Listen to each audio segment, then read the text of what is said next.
G'day folks, it's the Maple Monkey here again with another live stream video for you. We've got something quite different today than our usual Marvel United stuff.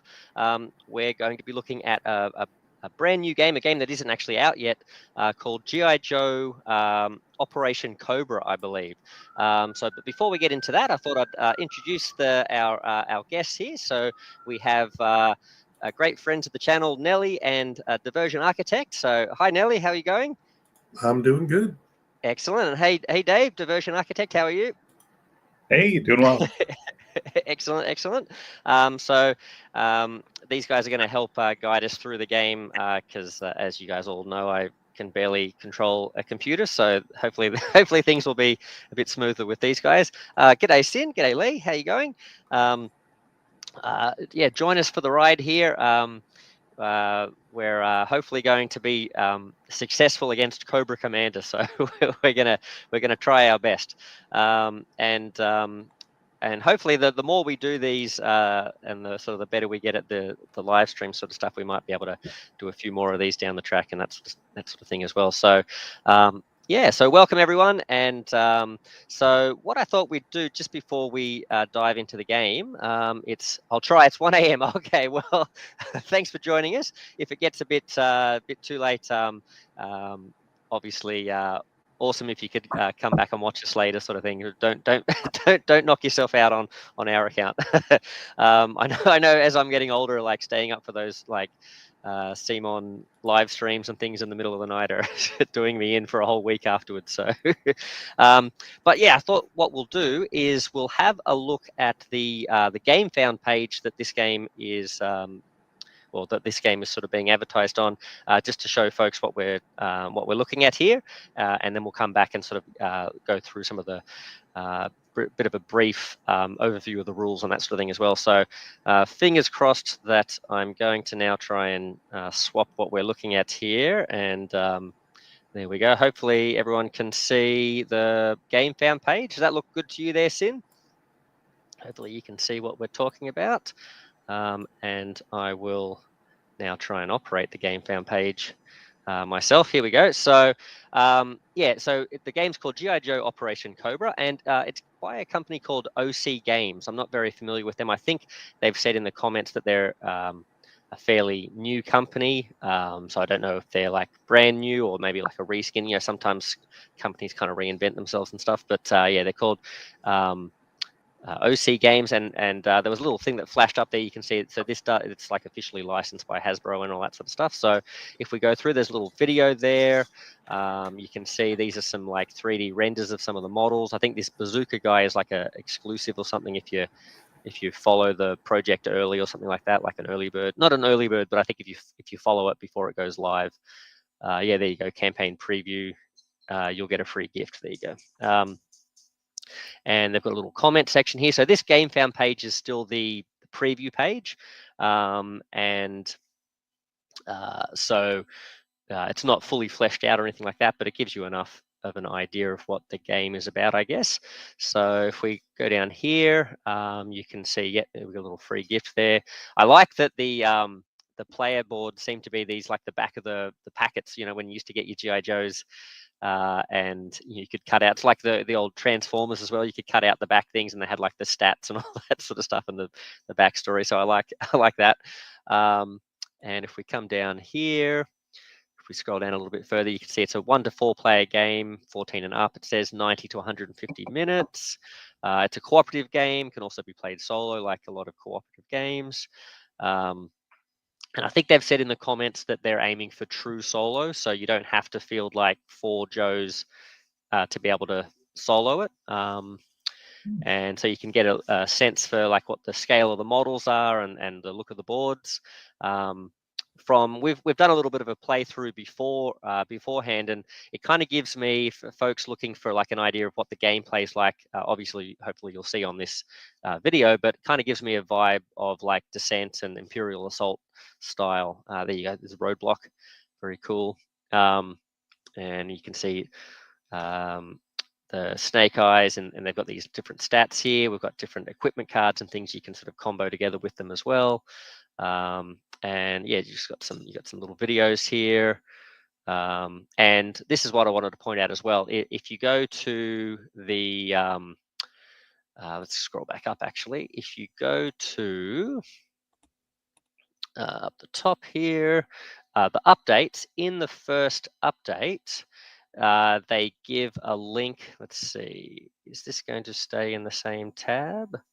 Does that change for everyone? Yep, I think so. Here you have a link, like they've given you a link on there, takes you to their website, and then through that website you can download the tabletop simulator version, which is what we're going to be doing today. We don't actually have a physical product with us, but yeah, we're going to be jumping on there. And just a heads up though, if you are downloading the tabletop simulator mod, what they do is they give you these sort of like raw files, and then you have to sort of, they give you instructions when you open the files and stuff, but you have to sort of like copy them in manually into your folder and stuff for tabletop simulator to get it to work, sort of thing. So that's just something to bear in mind. But if I was able to do it, then I'm sure anyone could do it, because yeah, took me a little while to work out how to do it, but I think I got it all right. And they give you two different versions. One where the board is like a solid structure, so it's just always the same map layout. But you can also download it as a different version where all the board tiles are separate, so you can kind of make your own map. But they only give you one mission, so like you'd kind of have to just be making up your own stuff at that point. But yeah, so anyway, that's the Gamefound page. So if you're interested, there's not a lot, I don't think there's any FAQ questions or anything there, but if you're interested, you can check them out. And they seem to be pretty responsive, like in the comment section here. If you look, they sort of are responding to quite a few of the questions and things that folks have, so you can chat to the folks. So there you go. So now I'm going to, in theory, swap us back to this mode. All right. And I will, yeah, I'll just take us through I guess the premise of the game here. So like we said, it's a bit like Descent, kind of like a big dungeon crawler type game sort of thing. And Descent or Imperial Assault, I think, is another one that it's probably similar to. And you essentially have a team of Joes. You can have up to four Joes. They've given you in this little starter pack, they've given you the 4 that you can use. We are only going to be using 3 today, so we're going without Duke today. We're going with I'll be using Roadblock. Nelly will be using Scarlet, and Dave will be the enigmatic Snake Eyes. We haven't used him yet, have we? So he was the odd man out last time, so it'll be interesting to see how he works. I'm sure he'll be quite different to the others too, which will be fun. And then what I've done as well is, in this mod, all these different models and stuff you can see on the board, they're actually all grey, the same color. So I've gone through and like tinted them, changed their colors, so hopefully you'll be able to see the different ones. So maybe, Nelly, if we, yeah. So we've got the Cobra Troopers, then the slightly darker ones there are the Vipers. Then we have the purple. Well, that's that guy there. That's a Cobra officer, I think he is. So not a named bad guy, but he's still a higher rank than the others. And then we've got the specialist Viper. This one I believe is a Techno Viper, and they're sort of like the elite of the elite in this particular mission. But I imagine if the Kickstarter, or sorry, I shouldn't say Kickstarter, if the Gamefound goes well, I imagine there'll be a lot of those specialists, because that was one of the fun things about G.I.Joe, was all the different Vipers you could get. So and then down the side here, all those Vipers we just saw, they have their own stat sheets as well, and they have a little deck assigned to them, which is like a little AI deck as well, that controls their movement and actions and what they do. They also have on the side of them equipment assigned to them as well. So the scenario sort of tells you, okay, these are the troopers you use, and these are the weapons that these troopers are going to be using, and then you sort of use those together. Up the top, we have 3 characters. So we've got Major Blood, who doesn't start on the board at the moment. We have, that's the Cobra officer, who is on the board already. And then in this particular mission, and OC Games, apologies if we if we don't get this right, but it doesn't look like there's Crocmaster actually shows up at all in this mission. But I think they've included him just for a bit of fun. So, you know, when you're sort of trying this out yourself, you can maybe swap him out for maybe Major Blood or whatever, or you can just make up your own scenarios. So that's a bit of fun as well. So I thought what we might do is just talk briefly about the game. So in terms of a setup, what they ask you to do is maybe if we zoom in on your character Scarlet there, Nelly, they ask you to sort of like pick your heroes, and essentially you get to choose 2 equipment cards from your sort of deck of equipment cards. There's a little separate deck of equipment cards for each character, and they just make sure that when you're starting with those, you choose 1 weapon card, but then you're free to choose either another weapon card or maybe some sort of other equipment like binoculars or whatever it might be. There's also a generic set of equipment that Nellie's highlighting for us up the top here as well. So if you want to really sort of try out different combos and that sort of thing, it looks like there's quite a lot of replayability in what you can, you know, from game to game. Even if you're using Roadblock, depending on what you sort of kit him out with, he could play quite differently. So that's pretty cool. And then there's also right up the top of the screen, you can see these other decks for the different Joes. So the decks are actually larger than what we're using down the bottom here, but they all have like tier, you know, 2, 3, and so on cards. So like as you play through like a campaign, you can get more elite gear for your Joes and stuff as well. And it looks like there's a big deck of Cobra equipment as well. So scenario to scenario, there's a lot of variability there. And then I guess it also just gives you, if you're doing like a mix and match, like just kind of making up your own scenario and that sort of thing, it looks like there's a lot of variability there too. Oh, looks like Dave has dropped out. Oh, and sorry, apologies to Sin. May want to add a link to description later. Oh yeah, to the website. Yep, that's a good idea. True Solo. Yeah, apologies guys, I'm not very good at the whole professional side of YouTube. True Solo became a one-man. Yeah, become a one-man army. Yeah, just you got all the guns. And giving resident. And let me just invite Dave back to the. Hello, Dave. Welcome back. Okay, you guys will have to let me know if things are dropping out too. Give me Resident Evil, the board game vibe so far. Oh, okay, with the layout. Yeah, okay.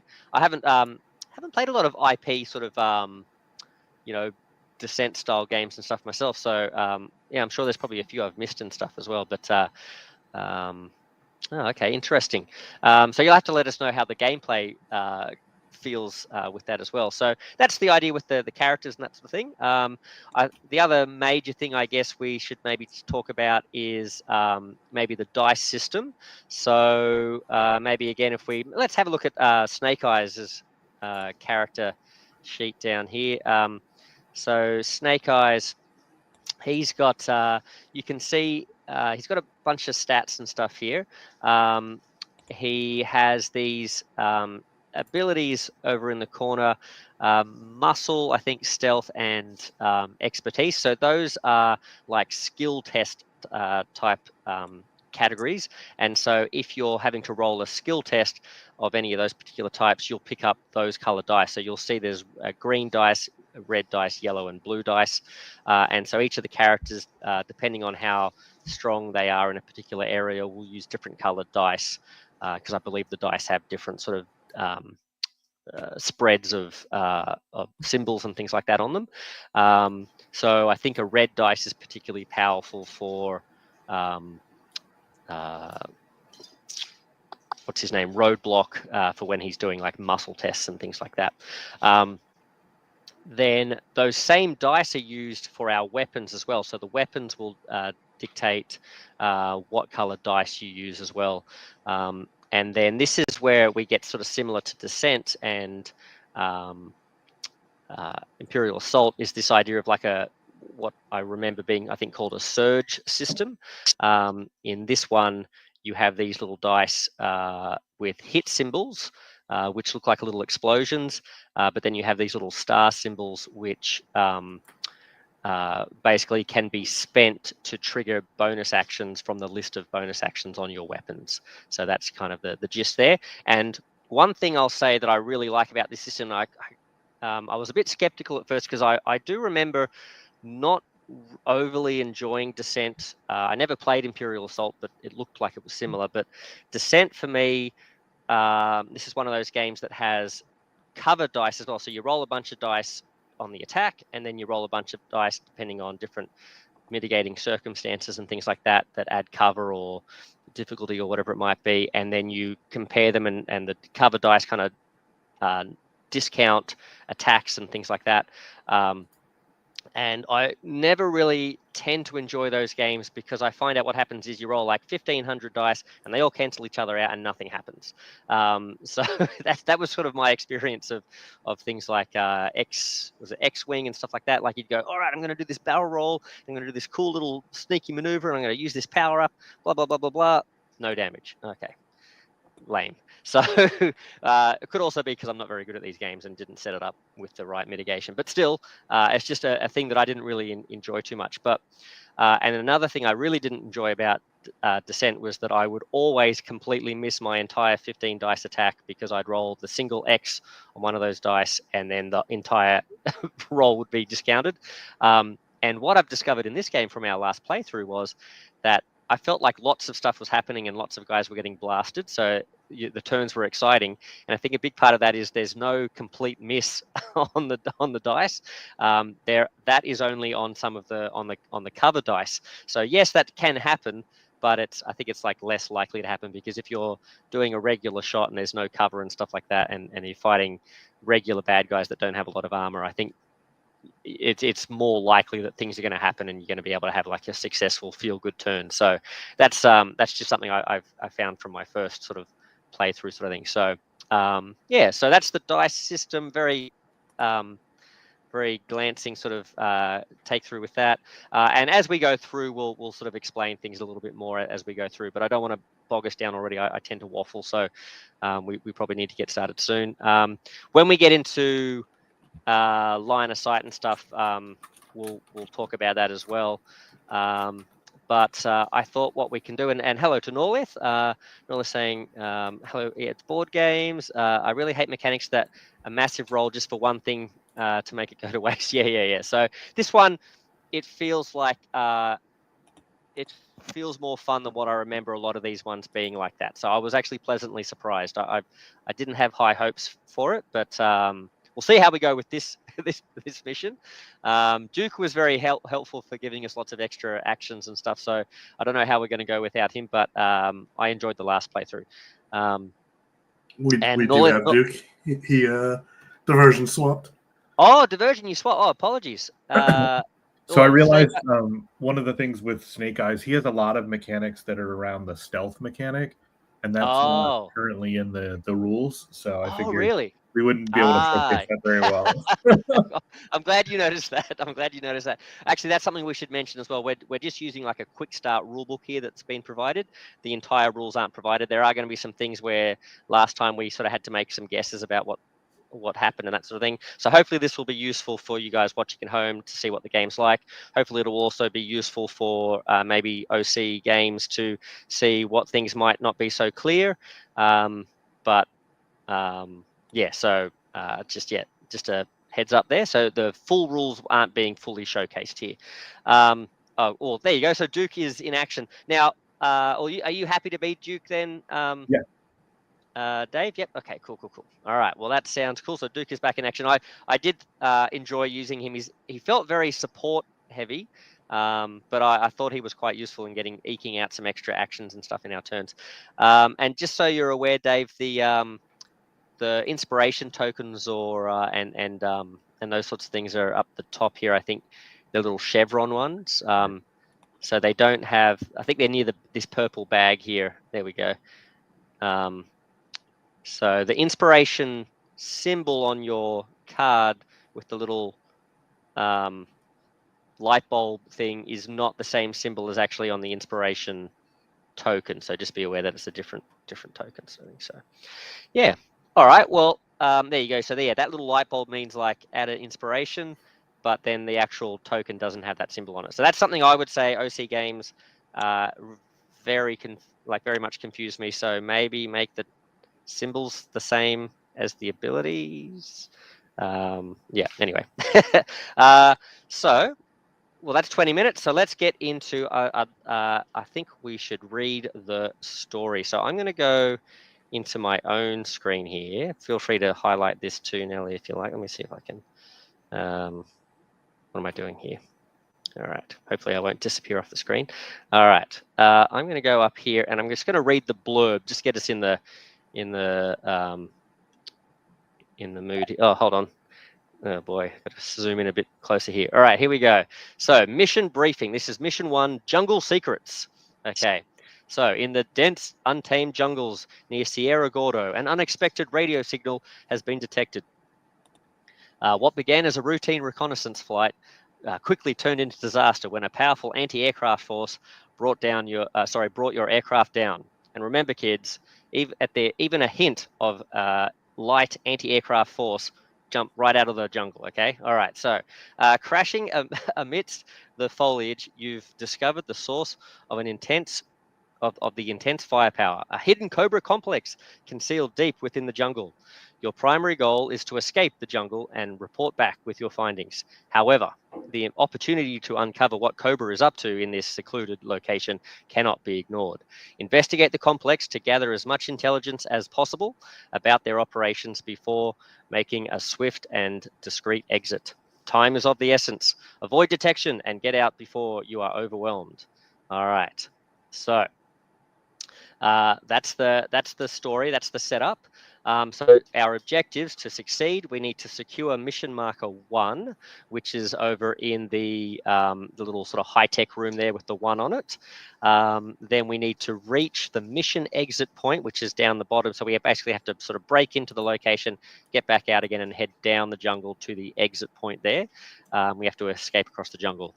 At the end of the activation turn, when a Joe reaches the extraction point, they escape and are removed from the board. So we're basically trying to yeet ourselves off the board there. We will fail, our mission will fail, if all Joes are wounded. Now, wounded is a state where if we take enough damage on our boards to go down to 0 health, we flip our boards and we lose all of our main abilities. But I believe we then sort of start back at a new sort of health level, and then if we get reduced all the way down to the 0 there, then we're neutralized.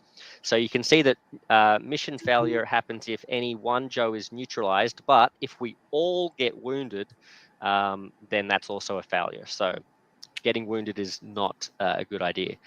So player, stealth is optional. That's right. Stealth is always optional.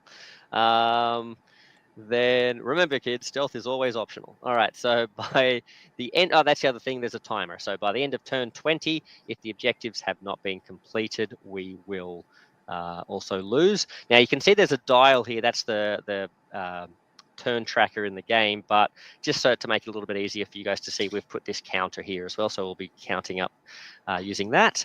You can see a preparation here. So that's told us which troopers to use, which officers to use, all that sort of stuff. And you can see next to them what weapons we had to sort of put with them. In the case of the Techno Vipers, they've got 2 weapons there. So the first one, the plasma pistol, is called the primary weapon. So that's needed when we do some of the AI work and that sort of stuff, that they'll prefer using the primary weapon, but they've also got a power claw. Then it says we need mission markers 1 and 2, because even though we only have to get to mission 1, you'll notice there is a mission 2 on the board, and it says that all doors start closed except for door C, which is open from the start. Now I've put door C in there, I don't know, but I've put a little note saying open, just to remind us that that's there. And then there's a little special rule thing here. So it tells us that there's a little bit of a clock here where certain things are going to happen. So at round 5, the guards get alerted. The security doors labeled A and B get opened. Round 8, and we cannot weren't really sure with this, were we, guys? But we think this happens at the end of the round. Yeah. Because rather than the beginning of the mission round. failure specifies that we lose at the end of turn 20. Yeah. Which is when Viper's everywhere. Yeah, so we sort of extrapolate that out to be the same for all of these, like they happen at the end. So so that happens at the end of round 5. End of round 8, the patrol returns. So reinforcements arrive at patrol point 1, which is near the exit there, and we also deploy Major Blood. Well, sorry, well that basically means we deploy Major Blood and 2 Cobra troopers. So he shows back up. I just found out, by the way, guys, that Major Blood is an Aussie, so I'm pretty happy with that. I still can't think of what to do for his Marvel United homebrew mission, but through researching him, I discovered that he is an Aussie. So go Team Aussie. All right. So if now at round 12, the radio post calls for backup. If the radio hasn't been disabled by interacting with mission token B, the radio tech sends out a distress signal, and we deploy a Viper for each Joe in the mission. So in this case, we'll get 3 extra Vipers at the reinforcement point at the end of round 12. These troops will now be on high alert, increasing the danger. We couldn't find anything referring to what high alert means, so we think that's just flavor text. So yeah, that's not good. We don't want that to happen. Let's see. And it says here mission token B, but we're assuming that mission token B means mission token 2. That's that objective in that room there. And then round 20, Vipers everywhere, we basically lose. So as you try to escape, the Vipers surround the area, increase the numbers and heighten alert. I can't read that because there's a big red hand in the way, but that's okay. Sorry, that's all good. Increase numbers, highlight alert, and make the situation critical. If you haven't escaped by now, mission fails. Cobra has successfully repelled your efforts. So there you go. And there are some rewards and consequences. If this was in the regular game and you were stringing together scenarios, there'd be rewards for doing certain things there. So yeah, fantastic. Well, I hope Sin and Norlith and anyone else watching, does that sound like we've got enough information to go with there? I think the last thing I wanted to mention as well is at the beginning of each round, essentially, what happens is we flip this versus activation token here, which is kind of like a light side of the force, dark side of the force sort of thing. We've got the Joe side and the Cobra side, but we're going to use the heads, the coins token, I should say. Heads will be Joe, tails will be Cobra, because Cobras have tails and Joes don't have tails, I guess. But this token here in Tabletop Simulator doesn't flip as far as we can tell. So we're going to use the coin instead. But essentially what that does is it sort of sets the tone for that round and gives one side the advantage. So if we look at our cool stat sheets, we have our abilities listed down the stat page, but there's a highlighted ability. Those highlighted abilities are the abilities that we only get if it's a Joe advantage round.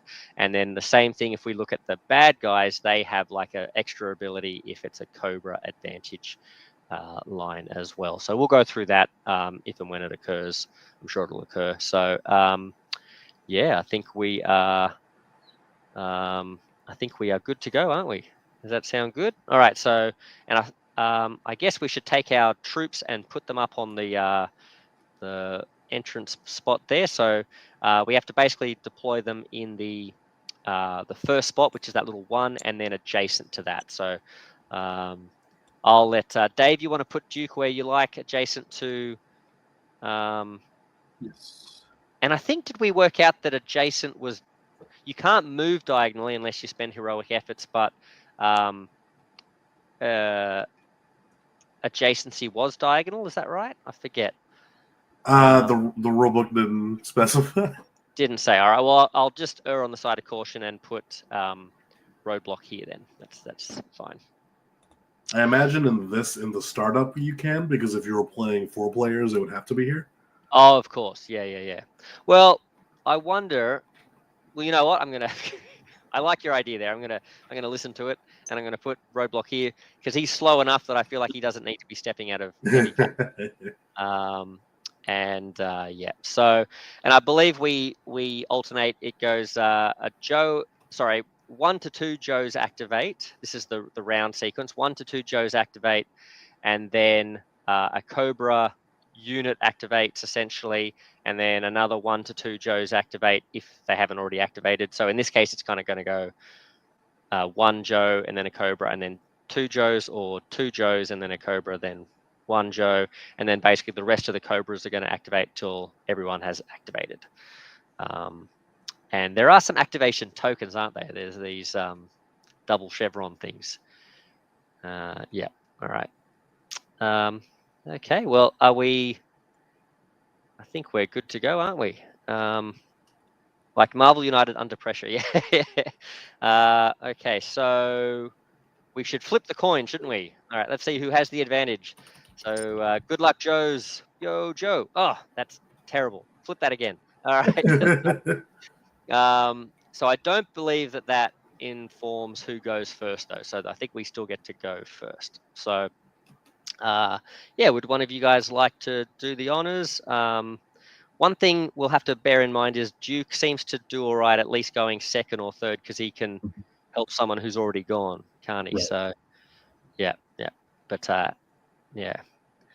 Maybe should Roadblock just get out of the way? Maybe he should go first so he can open up some more movement options.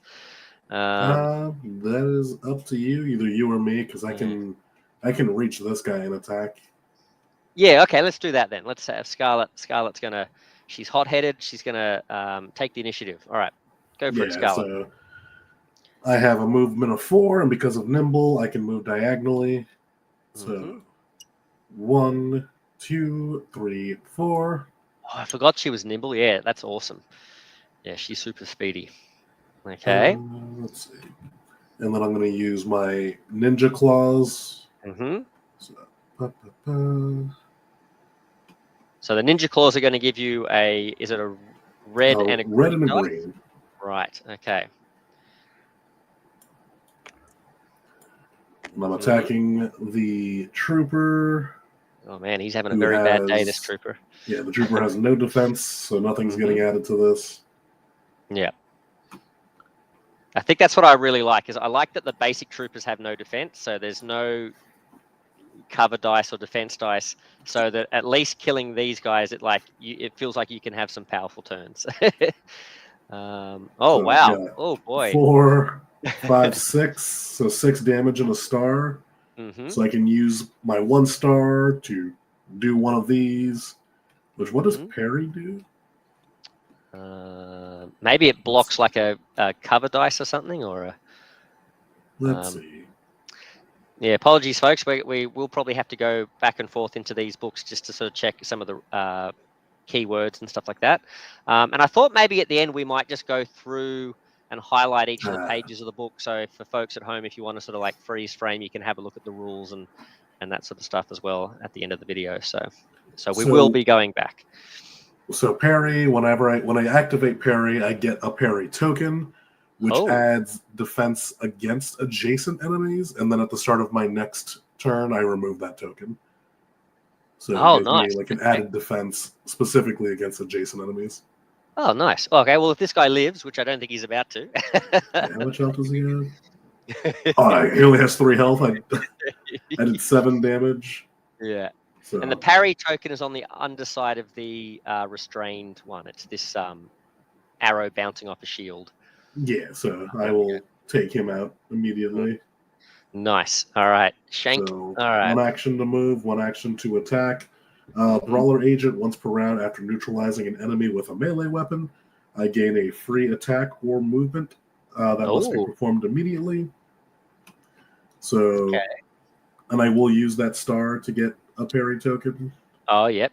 So, and then I'll take that free move to go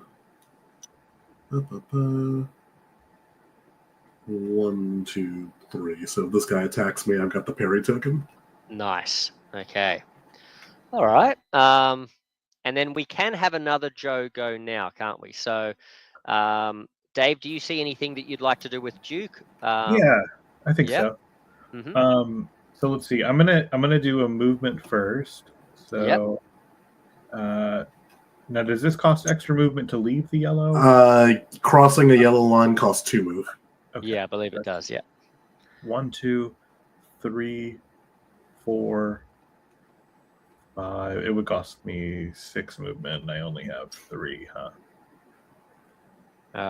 Yeah. Okay. Did you use Scarlet last time?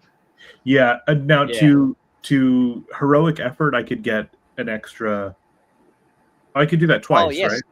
Yes, we haven't. We should probably talk. That's a good time to talk about heroic efforts. Let's talk about the heroic efforts system. So essentially, it's a bit like using, I think, again, to sort of reference Descent, it's kind of like using I forget what they were called, like the sweat tokens or something like the, can anyone remember what that was called? The effort or, yeah, I can't remember. But the idea is you have this like adrenaline or something that you can spend. Can you guys still hear me, by the way? Mm-hmm. You can both hear me? Yeah. Oh, good, because just some sort of background computer noise just like had been going the whole time, and then like it stopped, and I was like, "Uh-oh, does that mean there's no sound?" All good. Okay, Scarlet runs in and just bodies the first one. Yeah, that's right. She's very angry. She was like this in the last game too. All right, so let's have a look at heroic resolve, shall we? So.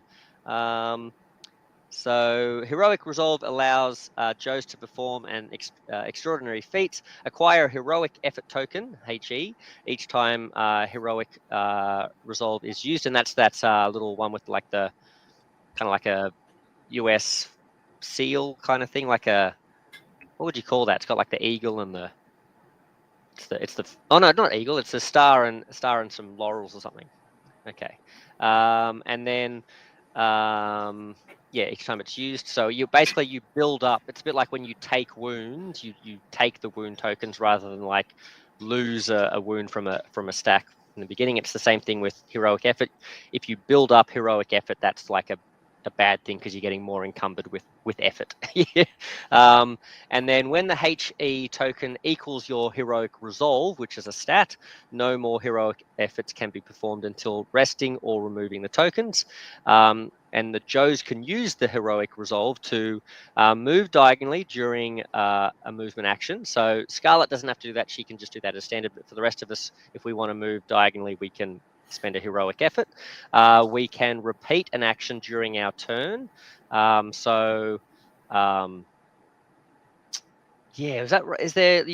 was that a thing? You could only do... You can only do one type of action each turn. Each turn, yeah. So if you spend heroic resolve to do it again. Although most of us have abilities that let us can do a second movement or special action without expending heroic resolve. Right. And then we can add 2 movement points to a single movement action. So Dave, if you wanted to do a heroic resolve and just do 1 movement, you could do a movement of 5, I guess, but otherwise 6 if you're sort of doubling it. And I can also spend a second one or gain a second one in order to go diagonal, right? Yes, correct. Yep. And I think Duke actually has quite a lot of heroic resolve. Yeah, like I think I can hold threshold. 5. Yeah, because he's pretty heroic. He's a real American hero. And then activate special effects on a mission. Yeah, okay. So that's like interacting with the mission tokens. And hold on, is that interact with special effects? No, I think we can just interact. I can't remember actually. We'll have to have a look at that when we get into that objective room, whether we have to spend a heroic resolve to activate that. But yeah, heroic effort can only be used once per purpose per activation. So we couldn't just spam the move diagonally a bunch of times if we're using heroic resolve to do it. But multiple heroic tokens can be used for different purposes. All right. So Dave, with all of that being said, what's happening with Duke? He's I was able to move diagonally here. Mm-hmm. Yep. So that was 2 movement because it's nice. Over the cover, and then I gave myself an extra 2 movement. So that was, I'd have 5. So that's 1, 2, 3, 4, and 5. All right. So that's the 2 heroic tokens, essentially. Yeah. Yep. Nice. And I like how you're using Scarlet as cover there. That's good legionary tactics there. I like it. So then I'm going to use frontline leadership Mm-hmm. to target one adjacent already activated ally to give them a free action of any type they must resolve immediately. Nice. And then, so Scarlet is going to use that to move again, right, and run away. So I can perform free action of any type. Free action. So yeah, I'm just going to attack this dude. Yeah. So they have no defenses. Green and red die. He's like, "You fools! You've fallen into my trap." And then we're like, "Surprise!" All right. Oh, 1, 2, 3, 4 damage. They have 3 health, so he's dead. Got 3 health, don't they? Nice. All right. Well, that was pretty efficient work, Joe's. Roadblock is impressed. Okay. And then I think we get the Cobra forces activate. Now, and OC Games, if you end up watching this down the track, this is something that we weren't really sure on, but there's a whole system based on this thing called aggro, I think. And if we have a look, maybe let's have a look at Major Blood's thing here. He's got his little stat line. He's got like a defense color there that shows what sort of dice he gets rolling defense. He's got a what's that say there? I assume that's perception for when stealth is actually involved. Oh, yep, that's probably right. Yep. And then he's also got an aggro meter. And I believe what we do is we use the aggro meter to determine like which group of Cobra soldiers activates, turn by turn sort of thing. But in this particular case, we found it quite laborious, and we weren't even sure if we were supposed to be doing it like triggering all of these soldiers inside these closed off rooms, when a lot of the AI was just telling them to do some, either to stay where they were or to do some sort of nonsensical sort of things because the doors were closed and they couldn't get to where the Joes were and that sort of thing. So we just were playing it where basically until the room opens, the troopers don't activate. So if that's completely wrong, let us know.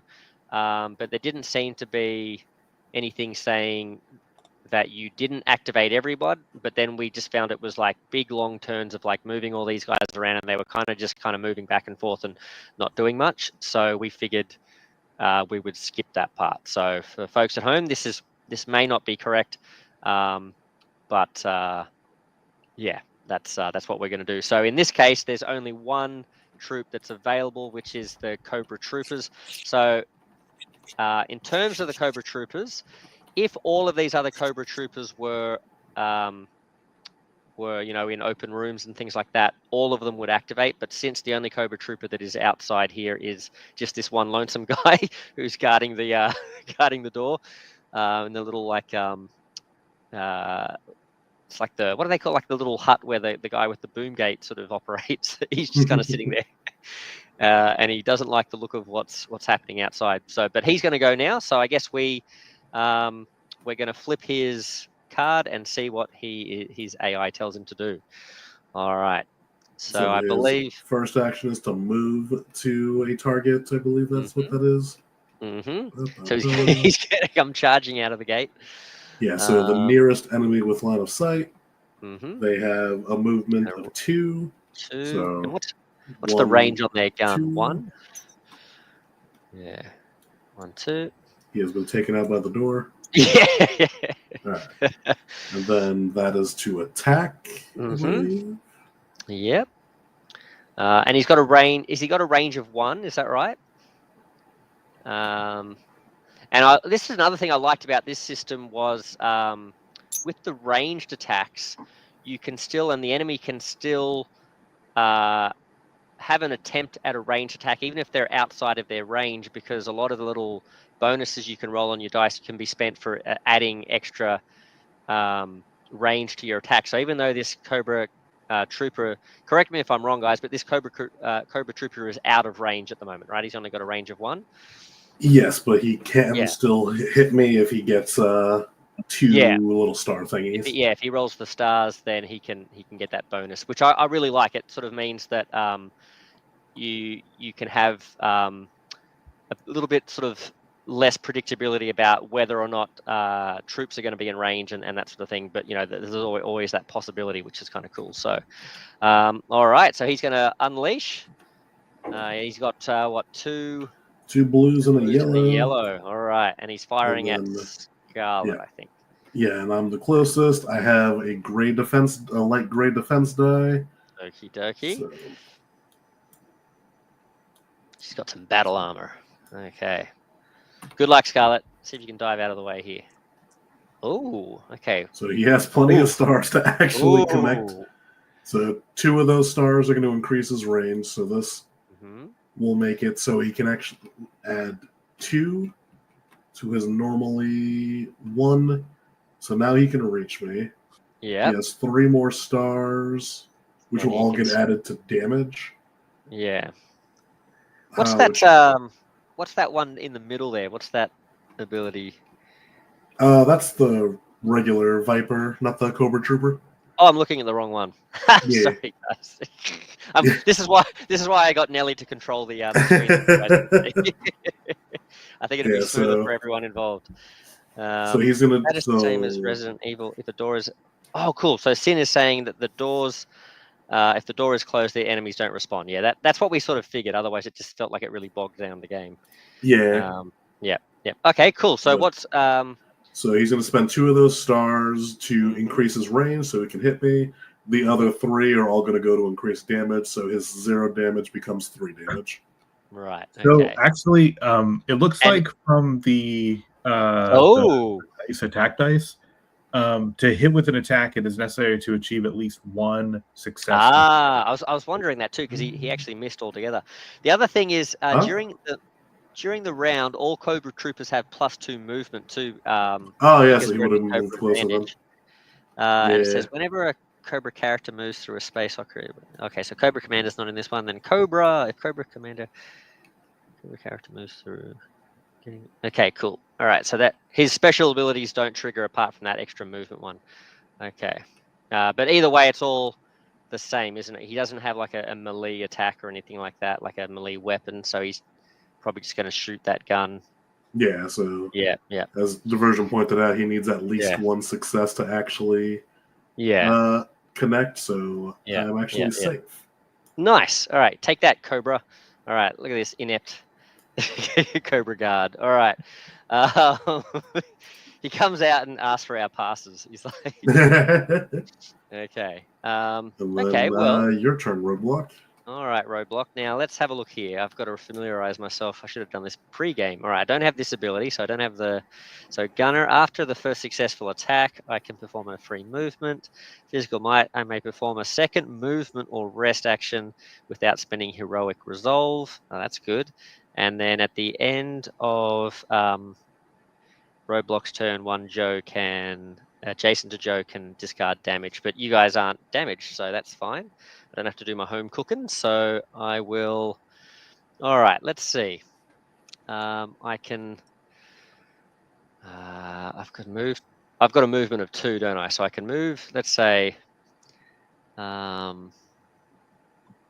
wonder if I should just. I feel like either way, I'm going to be sort of firing through some heavy cover here. Is that right?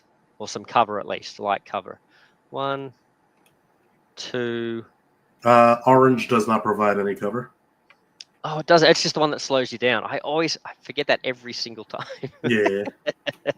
All right. So in that case, if I move to here, now how many actions do I can just basically do each of those actions. Wait, how do I have? You have 2 actions. 2 actions, right? So I can move, and I guess I can just fire.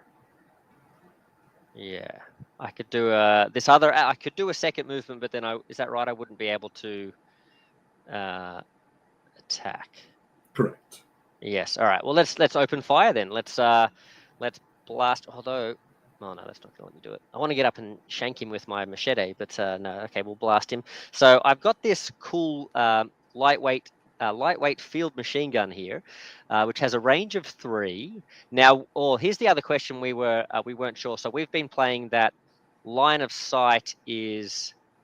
Oh, did we look this up, or I think we played it that line of sight was like orthogonal, so we had to go like. So this guy would be 1, 2, 3, 4 away from me. Did we discover that was wrong, or I think that's how we played anyway, wasn't it? That's how we played. The rulebook didn't specify. Yeah, so I'm going to have to get at least. Movement is like that, but it doesn't say whether aiming is like that. Yeah. All right. So we're going to have to. I'm going to have to get at least one little star symbol to get some extra range here. And I have limited ammo here with my weapon. I've got like a limited ammo of 3 here, but I have an ability here which is basically like a free ammo shot. So if I can roll enough stars, I can count one of those stars as a free. Basically, I can sort of fire the attack without having to spend one of my ammo tokens. And I think there's some sort of an ability here, but only if, so if this was the Joe advantage thing, I'd get like a free activation of that free ammo ability too as well. But that's not the case now. So I need to pick up a red and a green. And here they are. I've got red and green. And let's hose this guy down. All right, here we go. All right, roll. Okay. Oh, okay. Now, unfortunately, I haven't rolled 2 stars. So what's going to happen here is I can make this guy, turn him into paste, because I think I've got enough stars to get the range here. That's correct, isn't it? Yep. And I've done like 5 damage to him, but that is going to cost an ammo on my. I'll just see if I can find where the ammo tokens are. Is this an ammo token? Where are the ammo tokens? I forget. I swear there was an ammo token. But we have removed this guy, so get out of here, Cobra Trooper. Okay, so good work, Team Joe. We've coordinated well. Do you guys see an ammo token? Anyway, I will just put a. Just going to put a heroic effort token on my on my gun. Oh, you've done it. You've put something on it. Yeah. Cool. All right, so I've got 2 more uses of this gun, unless I can somehow. I don't know if I don't think I've seen anything that actually lets us avoid that. So then I'm just going to have to be running around with my knife after that. All right, but so far so good. Hopefully I could just roll better than that next time. I didn't use up any heroic effort there, so I think we are looking good. Okay, so it means the Cobra would go next, but again, all the Cobra are behind the doors. So it's time to move to the next round, I believe. So we're on to round. So this was round 1. So I think, unless you guys can think of anything else that needs to happen, we go on to round 2, and we can flip the coin. All right, let's go. Let's not get a tail this time. Yes. All right. So now the Joes have the advantage because we basically just wiped the floor with the Cobra Troopers. So now we can use those abilities as well. So, all right. Let's see. Do we have any preferences, guys? Anyone got a master plan for how we open this door and kick butt? Take names? Kick names and take butt? Okay. I do have 3 actions this turn because of the coin flip. Oh, yes. So I would say you go last, because we do 2 of us and then them, and then the 3rd of us, and then the next round. But because the door is closed, so if I go and then Roadblock goes, then it's the enemy's turn, but there's no enemies. And then you go, it'll be our turn directly after, because it'll be a new round. So you can be the one to like open the door. That way these guys don't get a turn this round. Oh, okay. That's cool. Because I was thinking like I could walk up to the door and open it maybe if I can get there, and then just that's what I do, and then Scarlet can like do a cartwheel into the room 15 times and then kick one of them and scissor their like head between her legs and flip them over Black Widow style. But that's probably going to be a bit of a stretch. So I like Nellie's plan better. What do you think, Diversion? would they not get their turn? Because it's like not if we don't open the door. If we all just line up at the door. Because like if Meeple goes and then I go and neither of us opens the door, then it's their turn, but there's no enemies active because the door's closed. Right. Then it's your turn, which then you can open the door, but then it'll be the what's it called? The next round. Oh no, but hold on. Or actually, no, but yeah, but once you open the door, then they'd be active. Yeah. All right, I don't like Nellie's idea anymore. It was a good plan. But I guess we could kind of just spend. Oh no, but it'd be a wasted round. Yeah. Okay. That's because we are on a clock here. Yeah. What about can Roadblock get here? Let's see. 1, 2. I could because I can move 3 times, can't I? I can move twice, and then So what if I do this? If I go like 1, 2, and then 3, 4, and use a heroic effort to get to the door, that would. Oof. Oh my goodness, Roadblock. Yeah, I'm going to move this door out of the way. All right. Roadblock, come on, buddy. Now, if I do that, is that any good? I sort of was hoping I could open the door, but I don't know if I can. No, you don't have any actions. No, because I've used 2 to move, and I've used a heroic to get the diagonal. But hold on. If I use the 1, 2, 3, 4, that's 1 move. If I do that, go home, Roadblock. You're drunk. Yeah. If I go 1, 2, 3, 4 with the bonus movement, that's 1 move. No, I just don't have. And then no, I don't have enough. Okay. So maybe the thing is, maybe if Duke then came up after me and gave me a free movement, and I could open the door, and then no, that's still not great. I don't know. But should we just open Duke the door has 3 anyway? actions, so he can just open the door himself. Yeah, let's do that. All right. I like Nellie's idea again. 1, 2, 3. Roadblock. I could just move again. Yeah. Don't forget you can do that inspiration thing too with us as well. Yeah. Let's see. Actually, I guess what I'll do is I'll spend the heroic effort to get an extra movement on that 1 move. That's the wrong thing.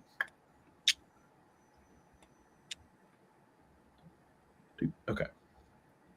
So that's that way. It's just 1 action to do that. Right. Then I'm gonna open the door as my second action.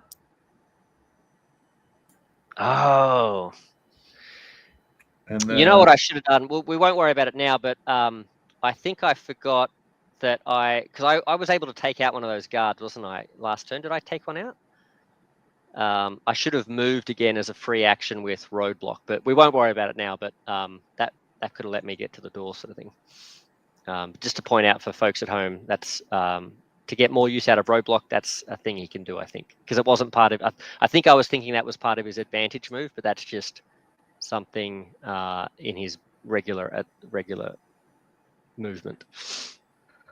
I think for my third action, so Roadblock can heal me basically just by being next to me at the end of Roadblock's turn, right? Yes, correct. Yep. So I think I'm going to get shot. I think that's okay.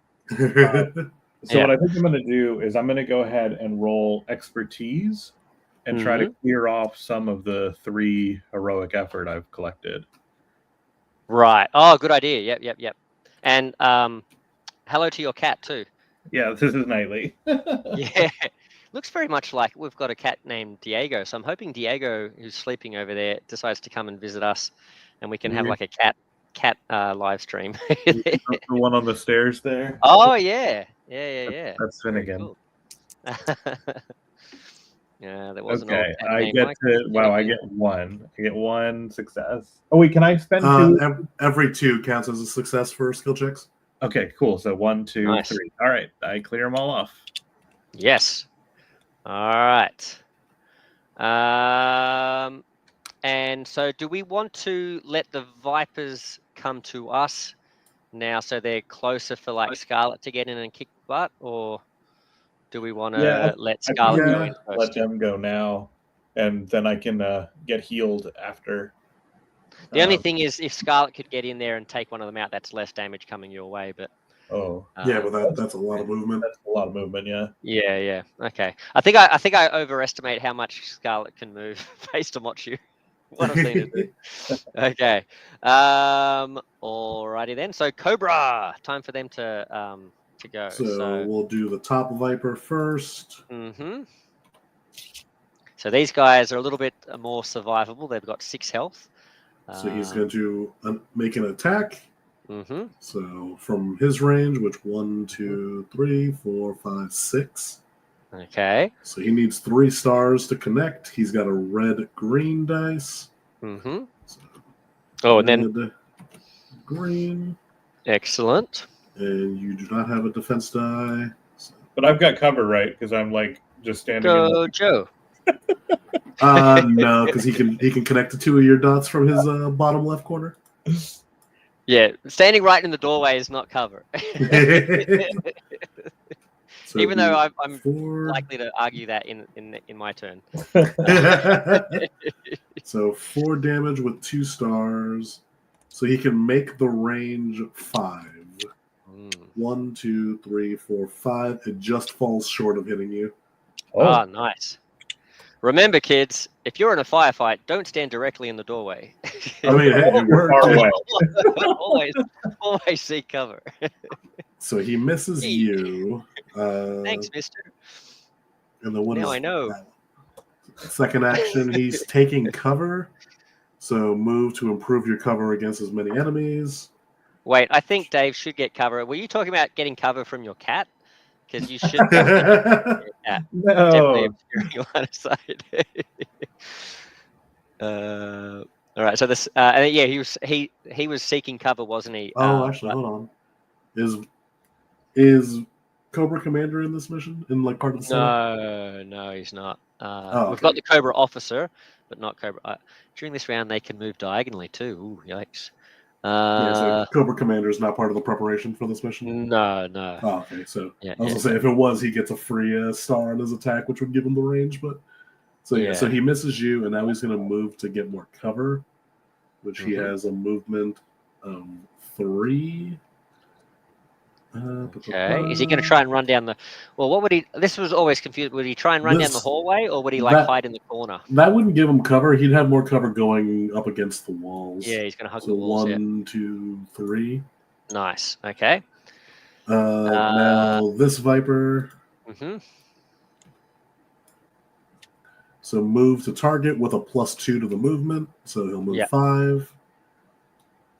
1, 2, 3, 4, 5. Nice. And he doesn't have... He'll make an attack. What was that? I was just saying, and he doesn't have that diagonal bonus thing too, doesn't he? Because it's not Cobra advantage. All right, he's going to blast... You're definitely getting hit by this one, Duke, unfortunately. Put your helmet on, Duke. 6 damage. Oh my goodness. It's half your Holy health. Moly. Oof. All right. Okay, I'll just muscle. Don't worry, I got some home cooking coming your way. Man, I tell you what, Roadblock is really camouflaged in this mission because he's green, and this green board, I keep looking going, where did he go? Is the system crashing? Oh, hey, Kanji, how you going? Hi to Derek from Kanji Studios. Definitely check out his channel, folks, although I'm sure you've all heard of him. But we're playing some G.I.Joe Operation Cobra, Kanji. So, actually, I was going to, where's, we've got, if you have a look at I think it's called on Gamefound, it's called OC Games or something, who are making this, and it's like an upcoming Gamefound game sort of thing. So there's only a preview site available for it at the moment. But if you back or not back it, but if you follow it now, you get a free bazooka, which is now another character I've remembered I'm going to have to make for Marvel United as well. So the fun never ends. Yeah, that's right.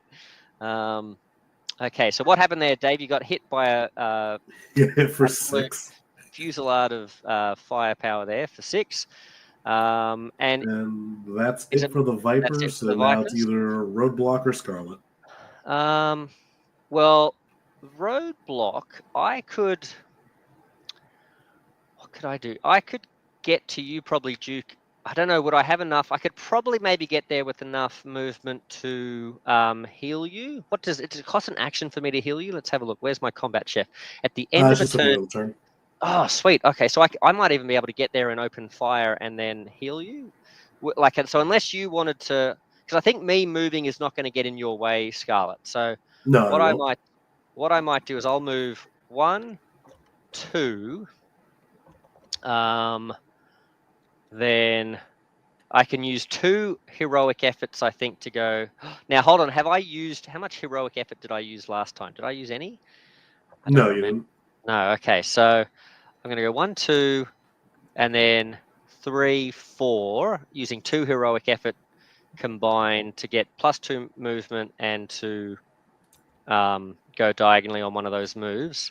So that's legal, isn't it? And that would cost me 2 heroic effort. 1 and 2, and then I'm going to open fire at this guy, and at the end of my round I can remove 2 damage from you, Scarlet. So that's my plan. All right, let's open fire. All right, so this time I've got advantage, so I can I think I'm rolling a green and a red, wasn't it? I get the free ammo check thing, so that's going to be fun. All right, take this, Viper. Okay, here we go. Remember, kids, always point the heavy machine gun towards the enemy. All right. Oh no, I'm flipping. Always remember, kids, roll the dice, don't flip them. Okay, so 3 damage and 3 stars. Damage. Let's see, I can spend 1 of the. I don't have to spend 1 for the free ammo, but I can spend 1 for the range. Do I need range? I think I might even be in range already. You are within range. Nice. So what can I spend this on? Let's see, I can add +2 damage. Oh, rapid fire. What does that do? That lets me fire again, doesn't it? Yeah, rapid fire lets you fire again, but I don't know if you have a shot on that guy. Oh, it has to be a different target. Right. Okay. Yeah. So 1, 2, 3, and then I can spend. Can I spend? I can't remember what we said. Whether I can spend multiple of these to add damage. So yeah, because if I can add damage, I'm adding like 2 per hit, so I can just like spray this guy and take him down. So I think I can take him down, right? Yeah. Yeah. Okay. Nice. Take that, Viper. Blap, blap, blap. All right. Rat-a-tat-tat-tat-tat. All right. There we go. So he's gone. Let's put him over here in the bag. Oop. Viper bag. There we go. And now, now I can move, can't I? I can move again after a successful attack. Mm-hmm. So I'm going to actually step through the door. Is that going to affect your ability to get through, though? No, because I can go diagonal. Diagonal, right. All right, so I'm going to step through here. So I'm still within range of Scarlet, and I'm going to toss you a... what would you like from my backpack of hearty meals that I've prepared earlier? Wait, Duke, right? Oh, Duke. Oh, yeah, Duke. Yeah, sorry, Duke. Yeah. Sorry, this whole game I'm gonna refer to Dave as Scarlet because in my mind you're using Scarlet. just so everyone's aware, when I talk about Duke, I mean Scarlet, and when I talk about Scarlet, I mean Duke. And to be honest, even though I'm using Roadblock, I'm probably still going to think that Nelly is using Roadblock as well. Just so everyone, this is like, I think I've been affected by Dr. Mindbender. I'm suffering the effects. Oh, hey, Diversion says he's figured out how to join the chat. So nice to have you with us, Diversion. Yes. Yeah. And to answer Kenji's questions, basically screams target practice. I don't know about you guys, but I think I quite like this. I went into it excited for the models because I'm really excited to make more G.I. Joe United characters for Marvel United, and so the more models we have, the better. But having played it, and even on this second playthrough, I'm quite enjoying it. I think it's kind of what I wanted Descent to be. I don't really know whether Imperial Assault felt more like this, but it feels like it's more easy to have successful turns in this than Descent. So I'm quite enjoying it. And all three of us are the best. Well, I mean, it goes without saying, we're highly trained YouTubers. We're an elite team of highly trained YouTubers. I can't think of that A-Team music, but how does the A-Team music go? I know the G.I. Joe music is like G.I. Joe, but I can't think of the A-Team music. Anyway, where are we up to? I've totally lost track. You moved, you shot, and then you got your free move. And I gave you gave me a snack. Yes, I gave Duke a snack. There you go. You so can you have heal for 2. Nice. Okay, so and then 4 damage. All right, I better stick with you, Duke, if you're going to keep doing dangerous maneuvers like that. So keep if I could get reactions, I probably will. So all right, my turn. Scarlet. Let's see. But no, thank you. In all honesty, thank you, Kanji. You are the best, but very kind of you. Yes. Right. I have a movement of 4. So I'm gonna go 1, 2, 3, 4. Yeah. If you guys end up liking this, we should have. We should end up maybe inviting Kanji on to. We could play a 4-player game or something down the track, and also we've talked about maybe playing Freedom 5 as well on on live stream as well. That'd be fun as well. So to remind me of all the characters I still need to make. That'll be like this experience for me. Yeah. Awesome. Well, there you go. Kanji says he'd be down for that. So, unfortunately, I'm going away for a couple of weeks I shouldn't say unfortunately. I get to spend some lovely time with my family. We're going on a holiday for a couple of weeks at the end of this week. But yeah, like definitely down the track. And then, at the end of that holiday, it's about a 2-week holiday or so. But at the end of that, school starts up fairly shortly after that again. But I think we can make things work, sort of thing. So yeah. So there you go, folks. Keep your eyes peeled for some collaborations between awesome YouTubers, and then we'd all be the best. So that'd be cool. But someone's got to believe in it. But I'm hoping. I'm hoping that maybe, although I'm like, is this like the workaholic dad that takes his computer on a holiday? Like, I'm hoping maybe I could have internet connection and we could still catch up, once or twice, or maybe once on my holiday as well. That'd be fun too. So, I don't know how my wife would feel about that, but we'll see. Maybe I could have the kids on the stream and they'd be my cover. I'd get heavy. I feel like I should get heavy cover for having the kids though. So. All right, so I've lost track. I feel like I'm having a Kanji or a Rob's Gaming Table live stream where I'm completely derailing the gameplay. Sorry, guys. No offense to Kanji, sort of thing, but I think that's half the fun of joining a live stream chat is like getting lost in the woods and having fun conversations and stuff, and then going, "What were we doing in the game again?" It's okay. I'm keeping track of it. Yeah. Again, this is why I've got Nelly, who's actually my guy in the chair. Oh, that's what we need. Is it Breaker? I think Breaker's like the G.I. Joe like guy in the chair sort of thing. He's like the tech expert sort of thing. So there's some of these G.I. Joe characters that are like kind of like the support characters, but they're not that interesting model-wise. But I really want to design characters for them, like Doc and Breaker and Clutch and stuff. But I don't know that if Big Head Cheapies are going to make models for them, because they're not really the most interesting or the ones that people will vote for. But that's why I'm really hoping that they appear in this game, so at least we'll have models as well. So yeah, that's cool. So it's not live if you are derailed. That's right. All right. So what are we doing? I don't know what's happening now. I moved, and now I'm going to attack this Viper. All right. Let's red and green dice. Scarlett's getting impatient. She's like tapping her high heel combat boot, and she's like, "I want to have a turn." All right. So 2 damage and 2 stars, which I can boost that to 4 damage. But that will not kill. Oh my goodness! I'm not used to Scarlett having a turn where she doesn't absolutely annihilate one of the characters. Yeah. I can't use heroic to increase damage, right?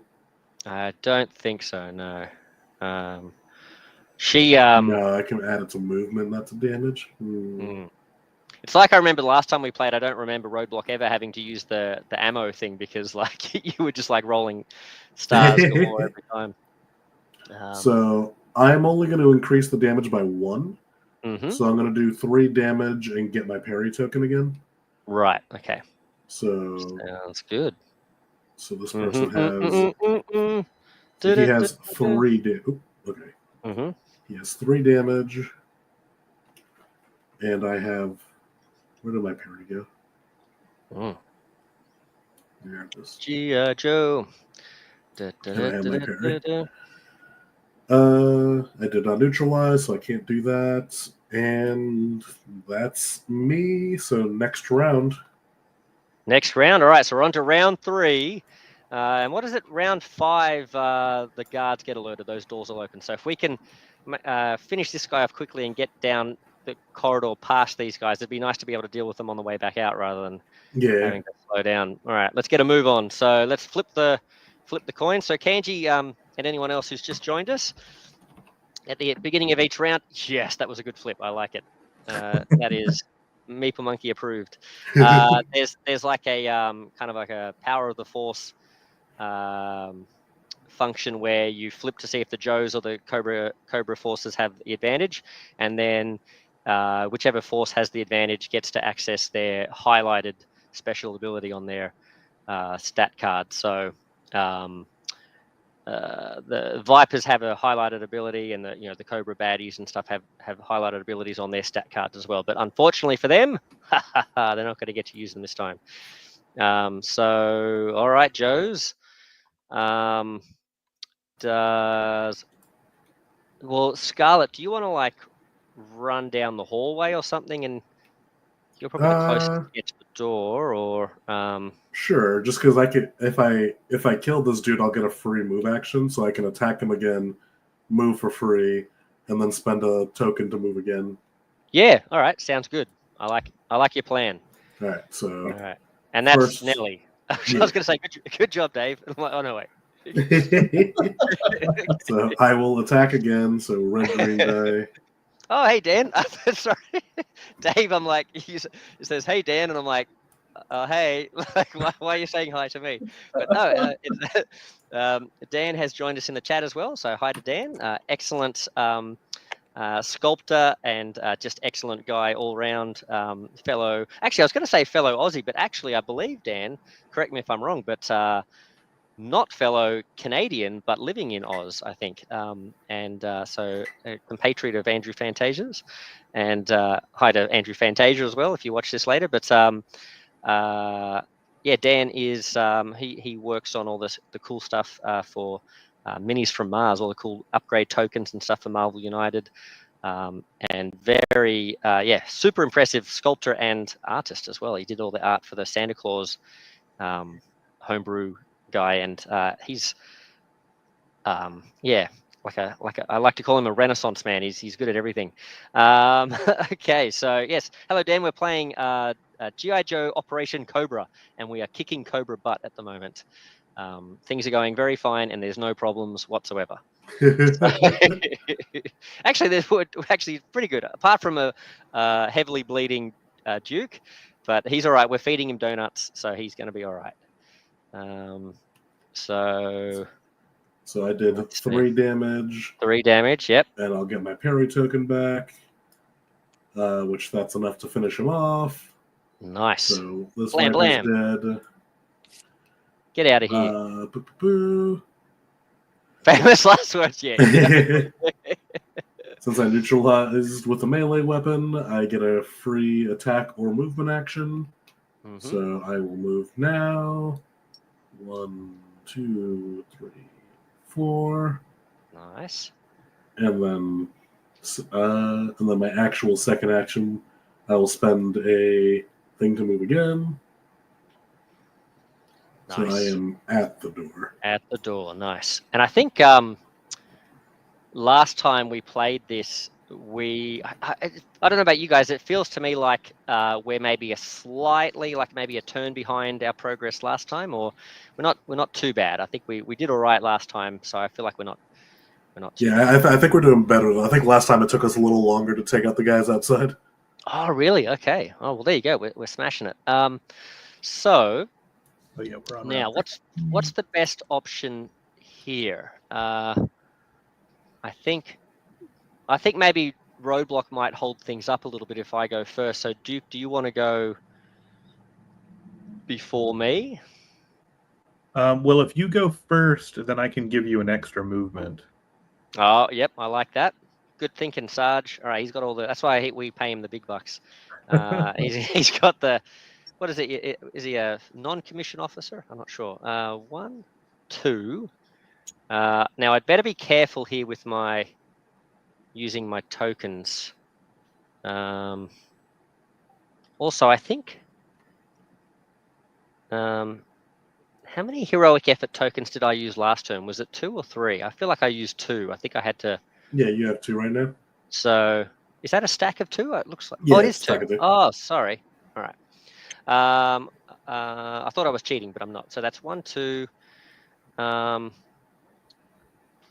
then I might just move again. I don't think I'm going to worry about doing anything fancy. I think I'm just going to go like 1, 2. Oh, no, but then I can't rest. I was planning on resting maybe. Maybe I can rest next turn. Actually, this feels like a good turn. A turn I should rest in, though. What do you guys think? I can give you a rest when I stop by you. Oh, yeah, that's okay. Yep, that's a good idea. Yep. Because it can be any action. That's right. Yeah. Cool. Yeah. All right, so I'm just keeping it slow and steady. I'm going to sort of bring up the rear and hose down any of these guards that come out and surprise you. Okay. So then I'll go 1, 2, 3. And I think I can move twice without spending. Yeah, my second move. Yeah, you got your advantage. All right, so then I can go 1, 2, 3. And now I'm next to you, so I'll trigger your free action. All right, well, I will rest, and that will allow me... Now, I have to roll dice for this, don't I? So I'm trying to get rid of effort, which is expertise. So if I'm trying to heal, I roll a muscular test. If I'm trying to get rid of effort, I roll a expertise test. So I'm rolling blue dice. So I'm going to grab these 2.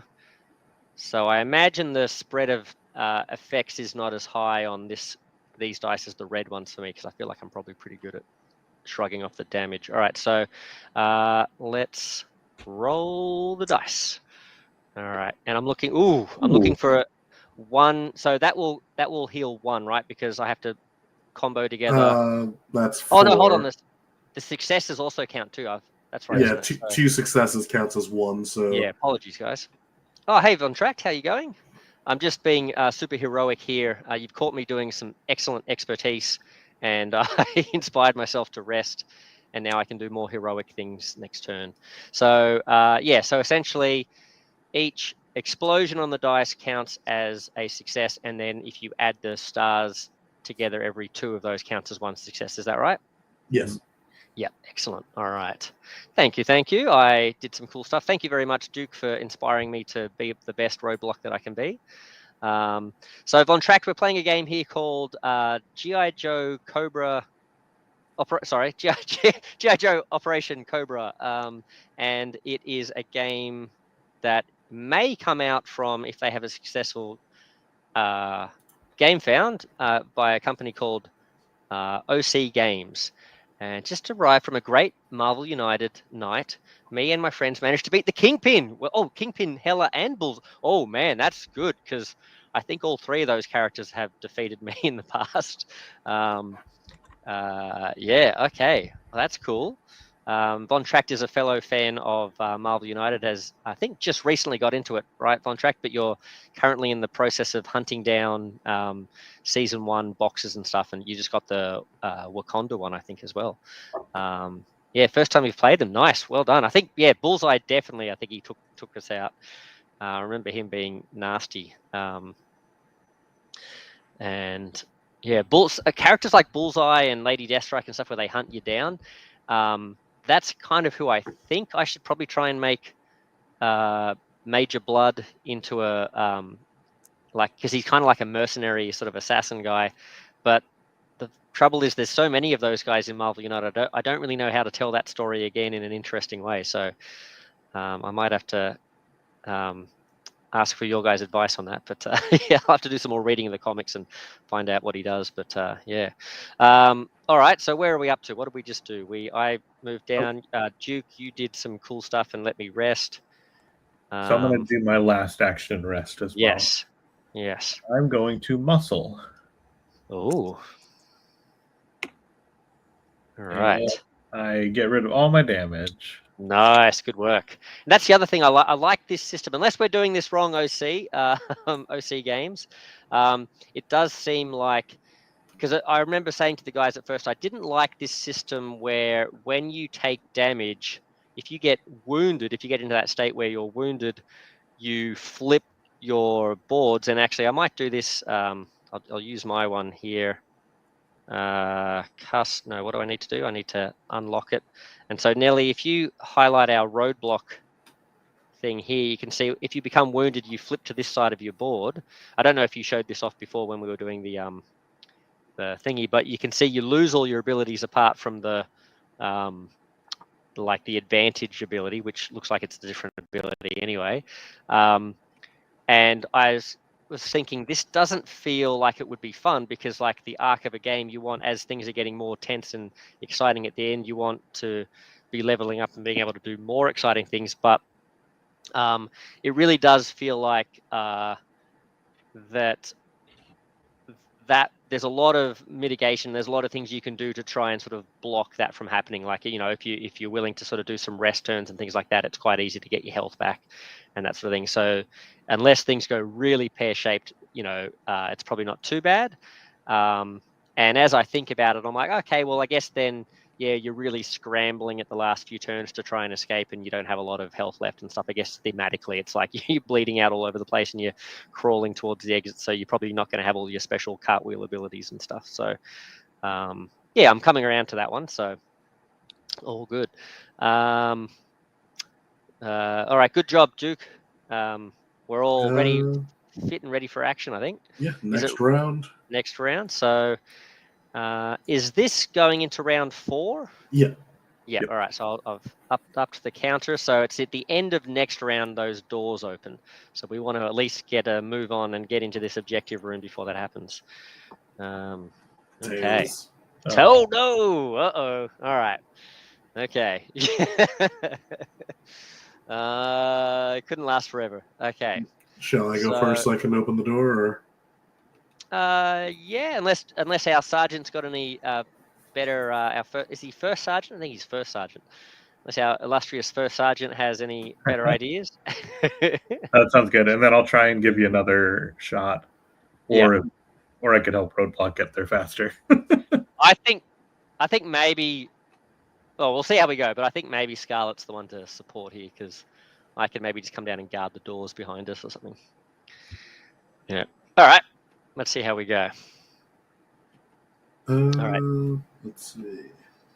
And when we open the other option, if you want to go first, you can move to me, give me a free action, which I'll use to open the door, and then you can take your second action to shoot, and then I can take my full turn attacking. Oh. I can't give you the free action until after you've already taken your turn. Oh, it's an already activated ally. Yeah, but I could, if you want to run in and be next to somebody, then I could like charge, get in close enough that I can give you an attack. So you could like open the door and then move into position. Yeah. All right. So yeah, I'll go first. First turn, I'll open the door. Yeah. So for those folks watching at home, Derek and Von Tract and Sin, and Dan, what's really cool is that Duke is he's kind of like a real sort of like leader, like he's a real support sort of guy. He does a lot of inspirational things. So he's got this ability where he can give you inspiration tokens, so you can have extra sort of extra dice in your dice rolls, or extra defense rolls, or if another character's already gone in the turn sequence, he can sort of run past them and sort of encourage them further and give them an extra action and stuff. So I really liked using him last time. I thought he was a lot of fun as like a support style character, and because of that, he's got a lot of heroic resolve, like heroic effort sort of stuff. So he can really do a lot of heroic things on his turns. I think so. He's quite fun. Whereas Scarlet's just like a ninja badass, and she just like can move all over the place and like take out multiple baddies and stuff. She was quite fun as well. So yeah.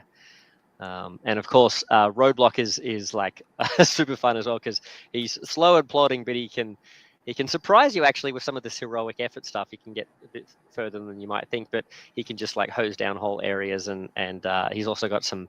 He kind of like slow and steady, because if he's able to sort of like keep up the firepower, he can give himself extra movement as well, and he can also do a bit of healing and stuff for others and stuff. So I really liked the composition of this whole team of 3 characters.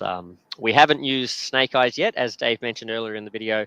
He seems to have a lot of stuff interacting with the stealth side of things in this game, which is not included in these quick start rules as far as we could see. So he's not necessarily the best one to show off his talents in this particular mission. So, but we're looking forward to seeing what he brings when stealth is revealed, like how that works in the game. So yeah.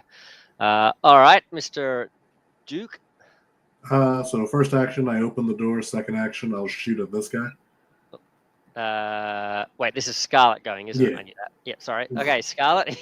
Sorry. So I'll shoot with my crossbow. Yeah, nice. And I'm going to just point out a couple of things for the folks at home. So there's these like screen things here that are in red here, which are like sort of these heavy cover sort of thing. So we just got to remember that one of these guys is behind that. Plus this door is open now, so it like starts the game open. So I'm just going to remove this.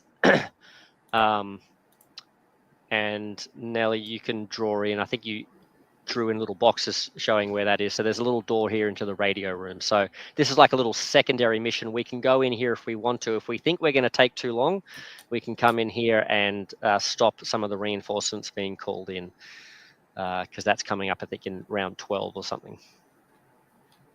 All right, so I will shoot at the Techno Viper, who does not have a defense die. What is his thing?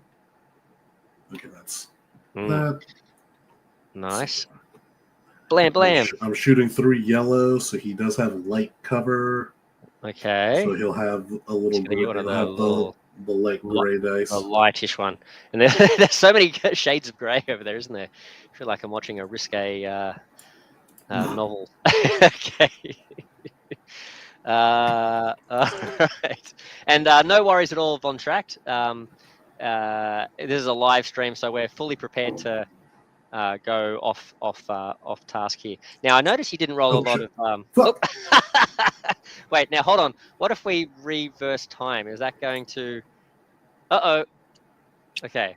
I'm always nervous of reversing time because I don't know really how that works, and I don't know if I'm going to completely reverse the entire game. Yeah, I'll need a reroll. It brought back time to when I put the dice here. Not. Oh no, okay. Because so. I think I can't remember what it was. I think you only had 1 star, which I was worried about. But hey, look, sometimes things work out in our favor.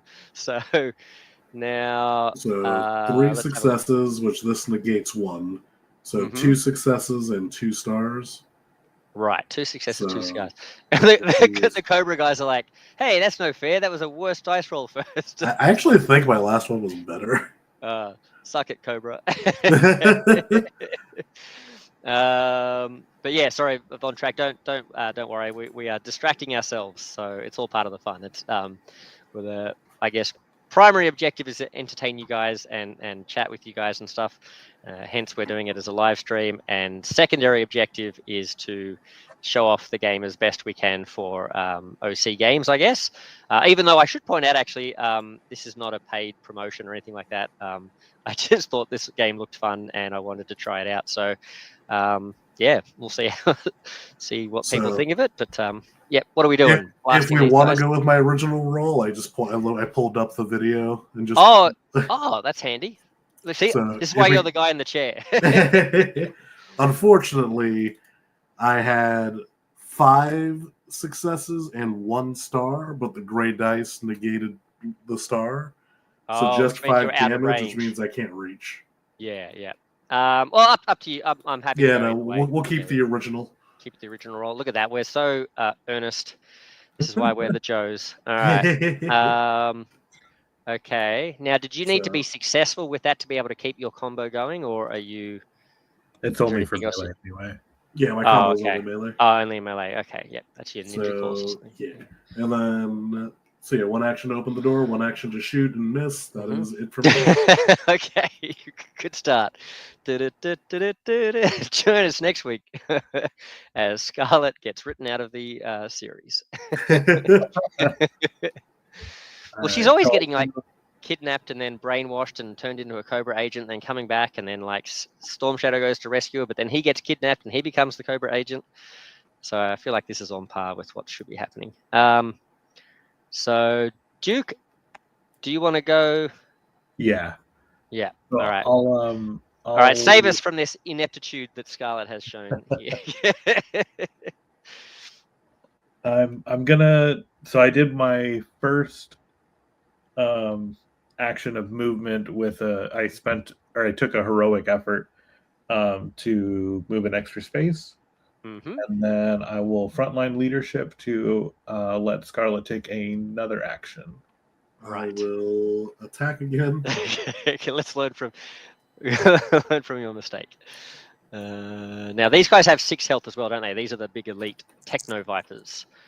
And what's their ability? Any Cobra Bat? Okay, so in this, luckily their ability only relies on having those Cobra androids, the bats. So they're not in this mission. 2 damage, 2 stars, 1 star to increase the range, 1 star to increase the damage. So 3 damage to this dude. Mm-hmm. Okay. All right. And then for my second action, I think I'm also going to shoot with my Pulverizer SMG. Oh, okay. So I have a range of 2. Whoa. Okay, 1, 2. He's going to need 1, 2, 3. Okay. Well, you may as well take a shot. Yeah. Yep. All right. Or you could inspire Scarlet, give us some cover or something. No. Ooh, I like. No. Yeah. Well, at least we're showing off the star and cover, how they interact, sort of thing. I feel like we were getting really lucky in our last game. It didn't happen enough. They're really denying us this time. Okay. It's because we're on camera. Yeah, that's right. All right. All right. So now all the Vipers can protect Scarlet. Yeah. Are there any? Oh man. Well, at least Scarlet's got that inbuilt ability to sort of remove. If we get the advantage, she can kind of like auto remove things herself, can't she?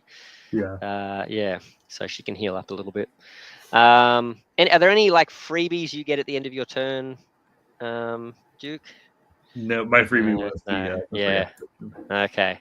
All right. I suppose we should give Cobra a turn then. So we'll go up down. So this guy. Yeah, let's do it that way. Yep. Keep it consistent. What's he up to? So Cobra Viper is going to move, and so he's going to move. Is he trying to get to his allies? Tactical regroup. So move as close as possible to the closest ally. Mm-hmm. So he's got 3 movement, which this is 2 movement, so 1, 2, and then he doesn't have enough movement to get out. No, to get out of there yet. Okay. So he's dived into cover though. That's yeah. What a jerk. And then I have no idea what that is. Oh yeah. All right. We're gonna have to look this up in the book, guys. Heal. Heal. So he's healing 2 allies. Healing 2. In order to allow Cobra characters to remove damage tokens on the target, this order includes a dice icon with the type of dice to roll. So now I wonder if he has to be adjacent to red. Yeah, let's see. This action may target the acting character, so he can target himself. He can target an ally in a specific range or multiple allies. If the acting character must choose among targets, it will prioritize the ally in line of sight with the highest number of damage counters, and if nobody is in line of sight, he'll target himself. Right, So and I think the range. This dude. Yeah, and I think the range is 2 if it says specific, like because it's got a 2 in that little bubble there. Is that right? So it might be. Yeah. Yeah. Because that when that said it, within a specific range, I'm guessing it's specified on the card. So, which I think if we're playing by the way that we're treating our rules, he's not in range. Because it would be 1, 2. Yeah. Yeah. Yeah, so he's not within range to do the heal. Not within range. Oh well. No, sucks to be you, Cobra. No complaints here. And then he is going to inspire an ally, I think is what that is. Okay. Oh yeah, inspire an ally. Yeah. And that one doesn't look like it's got range, so maybe. Yeah, that one ally within line of sight with the highest number of damage counters. So he's going to target that guy and inspire him. Right, and I guess we just use the same inspire tokens. Let's just put it next to him. Yeah. Whoops. Okay. And so inspire gives them an extra yellow dice, I think, when attacking, or a light grey dice when being attacked, I think. Yeah, that sounds about right. Yeah. And so they spend it whichever of those situations comes up first, sort of thing. So they win. All right. Oh yes, hello, Wen. How you going? We're playing G.I.Joe Operation Cobra, upcoming game on Gamefound from OC Games, and I was saying we were kicking butt, but now we're not necessarily having our butts kicked, but we're like just butts neutral. I think it's not too bad. Okay, so now it's this guy's turn. Middle guy, what's he up to? He's going to move to cover. Okay. So he has a range of 3, which he's already in cover. He'd maybe head for the red cover, but I don't think he'd be able to get to the red cover, so maybe he stays in the best cover he can. What do you guys think? He'll move to try and improve his cover among spaces with equal cover. She's the one that offers the clearest line of sight. Oh, so, wait, is this red here? This is red cover, so he'd maybe try and hide behind this thing. Yeah, because that'll get heavy cover, so he'll spend 2 moves going there. You fools! They did that in the wrong order, because if he'd moved there first, then the other guy then he could have healed, All right. Sorry you brought the bad luck. No, all good. Oh, sorry, that's not Contract saying that. All good. When? Yep. And he moved to cover. He's also going to attempt to heal, which he'll just heal himself because he's the damaged one. Yep. He's going to roll a green die. Oh, these guys aren't going to be a pushover this time. Okay. And oof, I'm guessing that's 3 successes. So all of his damage is gone. All right, you must just hit him in the body armor. And then, now he's going to try and disorient. Yeah, is that what that is? I think so. Yeah, but we better look it up. So yeah, the spinny is a disorient. Place the number of disorient targets on the target. If a number is over the icon, it represents the number. He needs line of sight, which he has line of sight. So I'm getting 2 disorient. And the disorient, this is another one of those things where OC games, if you end up watching this, I'm not sure the decision behind it, and there might be, reasons in the non-Quickstart rules behind it, but the symbol for disorient is this little one that kind of makes sense. It's got this like squiggly line in the person's head. That kind of looks like a confusion symbol to me. But then the token for disorient is this like, what looks to me like Deathmaster Snitch from Skaven in Warhammer. His like 3-sided sickle weapon thing. So I'm assuming is it like a propeller blade actually spinning around or something? But I'm not sure why that's the disorient token. But as far as I could tell, that's what that is. So it's a fidget spinner. There you go. But yeah, I don't know why the symbol for the effect is different to the symbol on the token for the effect. So that's just something I thought was a bit confusing. So just some feedback. But yeah, all right. So we've got a very confused Scarlet. Okay. I don't know what that last thing is. It's not in here. The thing with to disorient, and then there's like the plus thing in the head. Plus thing in the head, which is like a heart. It looks like it kind of looks like it would be a heal as well, doesn't it? Well, Vipers, if you're gonna do an action that's not listed in the rulebook, and then I'm afraid we can't let you do it. I'll have a look in this one, see if I can find it. Yeah, it's not one of the listed. So it might be a thing that's in the complete rulebook. What about this cheat sheet down here? Is it on here? What's that here? There it is. Enemy in line of sight. Oh, it's how they target. So okay. enemy in line of sight with most damage. Which so the heart is showing with the most damage, right? Yeah. Yep. Got it. There you go, folks. We worked it out. How many YouTubers does it take to work out a rule? It looks like it's also the same deal for that heal. Yes, that heal would have been all allies at X range. So yeah, you were correct. That was 2 range. Yeah. All right. Cool. Okay. So Alrighty. He would just target me because I'm the closest, since none of us are damaged. Mm-hmm. So I got my disorient. That was his turn. So now this guy's turn. Oh yes. All right. This guy down the bottom. Move to target, which he has 3 actions. So he's going to try and take you out in close combat. 2, 3. Mm-hmm. He's going to attack. So he's going to attack me.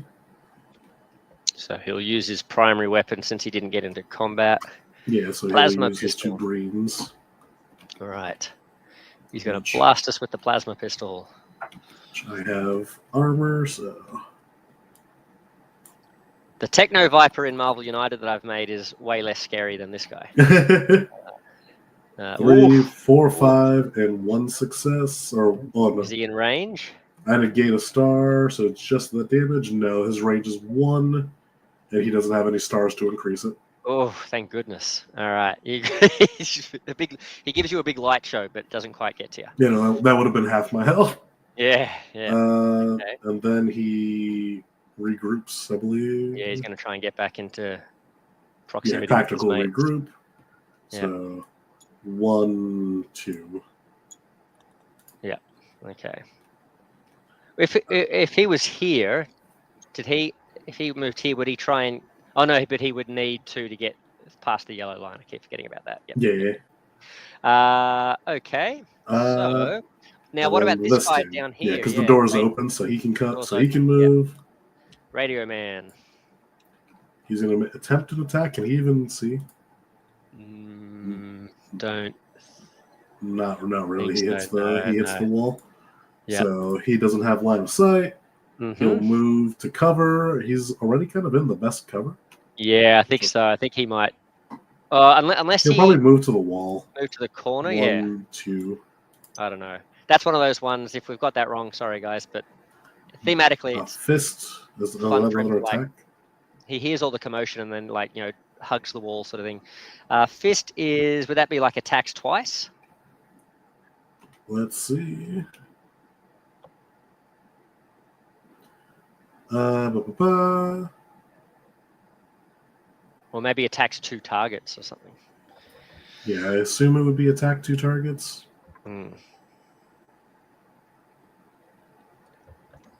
Because if you look at the story of what's happening, he goes to cover first. It almost feels like it'd be cool if he does an indiscriminate shot, he doesn't look as he fires around the the doorway, and so sprays a lot of shots, but maybe it's not accurate. But I don't think that's what that's going to mean.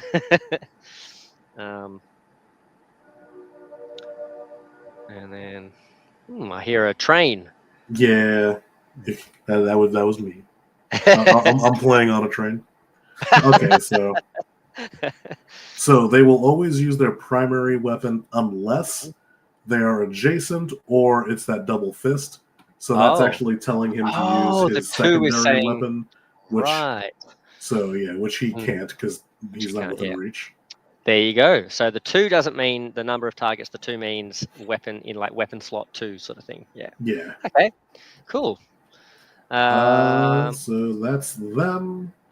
Okay. So I think Roadblock, your turn. Roadblock. All right. I'm just going to shuffle down the corridor, I guess. So 1, 2, and I guess I'll just go 1, 2.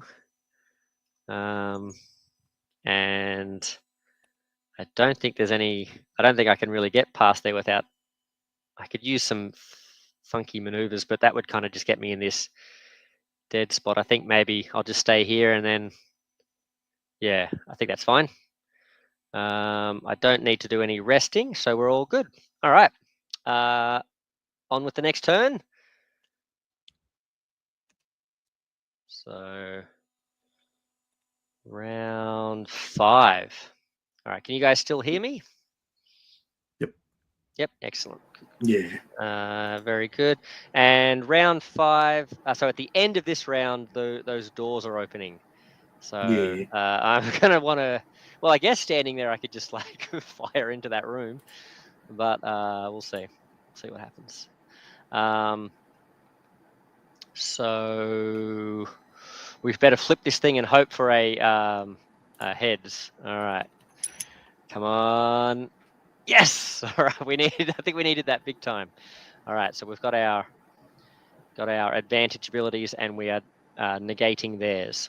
So, and also feel free, OC Games or anyone who's maybe downloaded this themselves and has played this, just for posterity's sake, if you notice any things we're getting wrong or just want to make any comments about the finer details of rules and stuff like that, feel free to leave them in the comments, either during the play or afterwards as well, just so we can give a most accurate account possible of how the game's supposed to be played.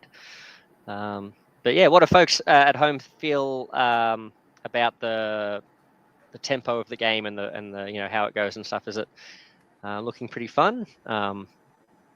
Things were going really smoothly for us at first, and we've run into a bit of opposition here. So if you were thinking it was super easy, maybe this has given you an idea of how the game can get a little bit tougher and that sort of thing as well. And just bearing in mind too, this is a kind of a mission 0 thing, I think, even though it is actually mission 1, but I think this is it's supposed to be quite a simple, easy mission. So I imagine later missions in the campaign books and stuff would be quite a lot more scary. So yeah.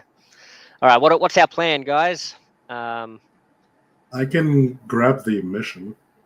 Yep. Yeah, because we don't actually have to kill all of them, do we? We can just grab the mission and run. Which if I go, I can spend 1 action to get to the mission, 1 action to grab the mission, and then if Duke gets adjacent to me, I can get another move to start retreating. Yeah, and we won't mention that Duke can just stay in. Duke will be in the room. The important thing is the objective. Yeah, that's right. All right. Yeah, that's a plan.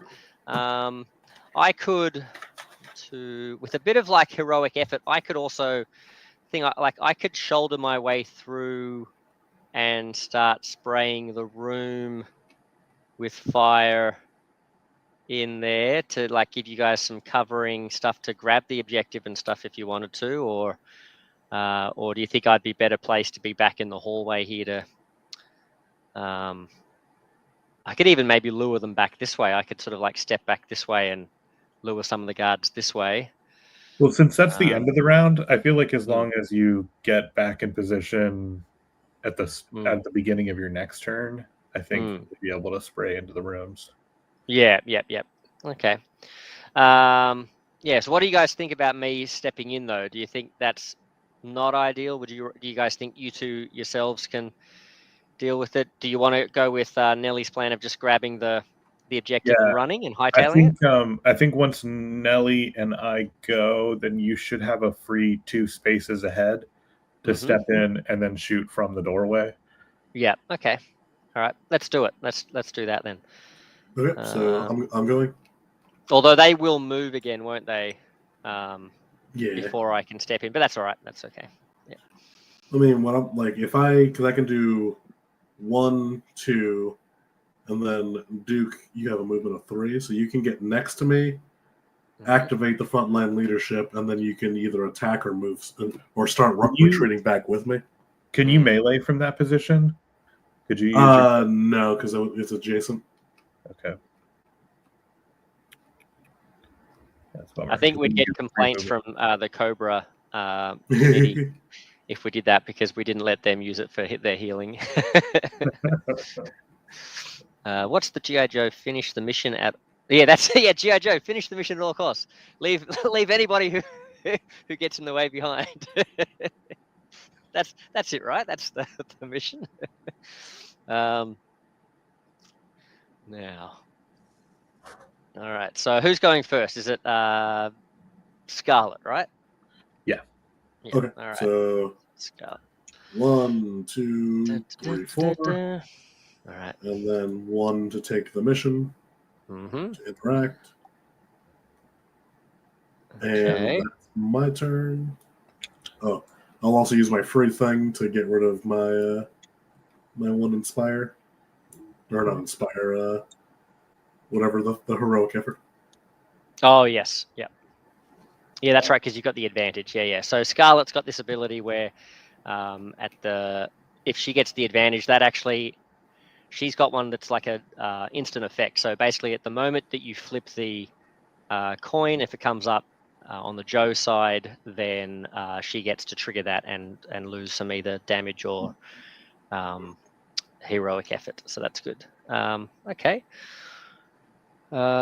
Is it okay? So Duke he's hustled forward through the doorway. Yeah, so then I'll give a free action to Scarlet. I think what I'm gonna do after this is step in and then submachine gun closer. Okay.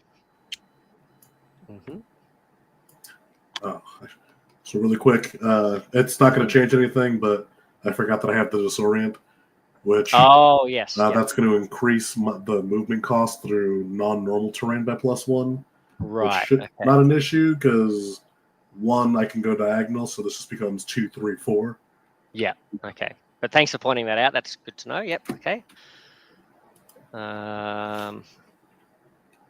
Okay. It's interesting how differently this one's sort of played out as well. Like in the last one, we were using I think I was using a lot more of the I felt like I was using a lot more of like the inspiration things with Duke.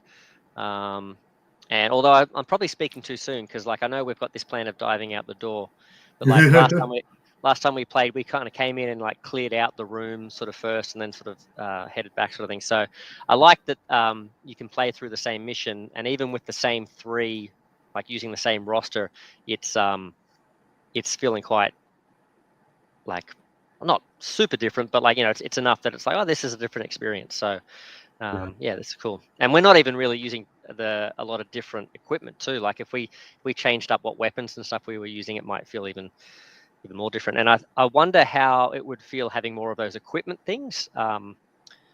Like, because I've taken 2 weapons, but like if I don't know, binoculars or whatever different types of equipment and things there are, it'd be interesting to see how that changes things up too.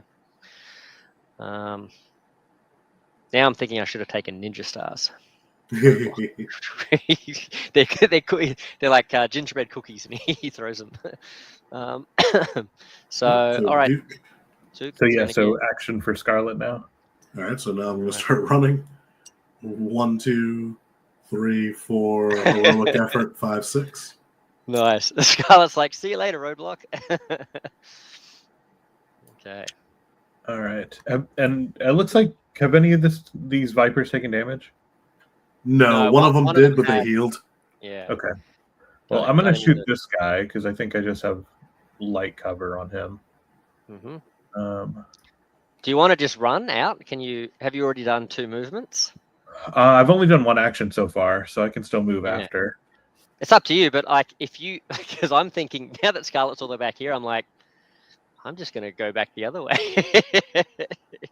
So, although if you stay in there and start fighting him, I'll come and help you. So, my turn will be based on what you decide to do. Well, because I could either shoot twice or I could shoot and then move once. But I figure I got a clear shot on this guy, pretty clear. So I'll go ahead and take a shot at him. Yeah, take one. So you can move even if you do. Yeah, because you got the advantage. You got an extra action, don't you? Yeah. That's why I don't think he has cover on you because you can do 1, 2, 3 from that corner. Yeah, of course. Oh, okay, yeah. Cool. So, yeah, you're good. Oh, hey, Nelly, just for the folks at home, do you want to quickly show them that idea, like how the line of sight and stuff works with that whole thing of like drawing 2 points from the corners and stuff, just to show folks what we... So for line of sight, you have to determine whether or not you can even see the character, you have to draw 2 imaginary lines from one of your corners to any 2 corners of the enemy. So in this case,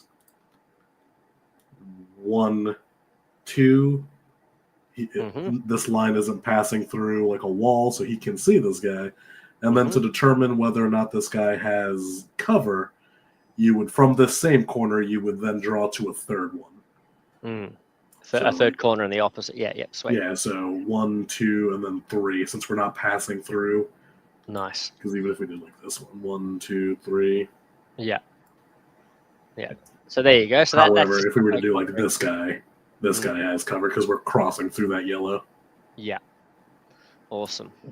Thank you for that. Yeah, I just thought that'd be, because I liked how you did that the other day. You were using the tools and stuff to line it up so it's like all not symmetrical, geometrical and stuff, like straight lines and stuff. So cool. Well, let him have it, Duke. Ooh.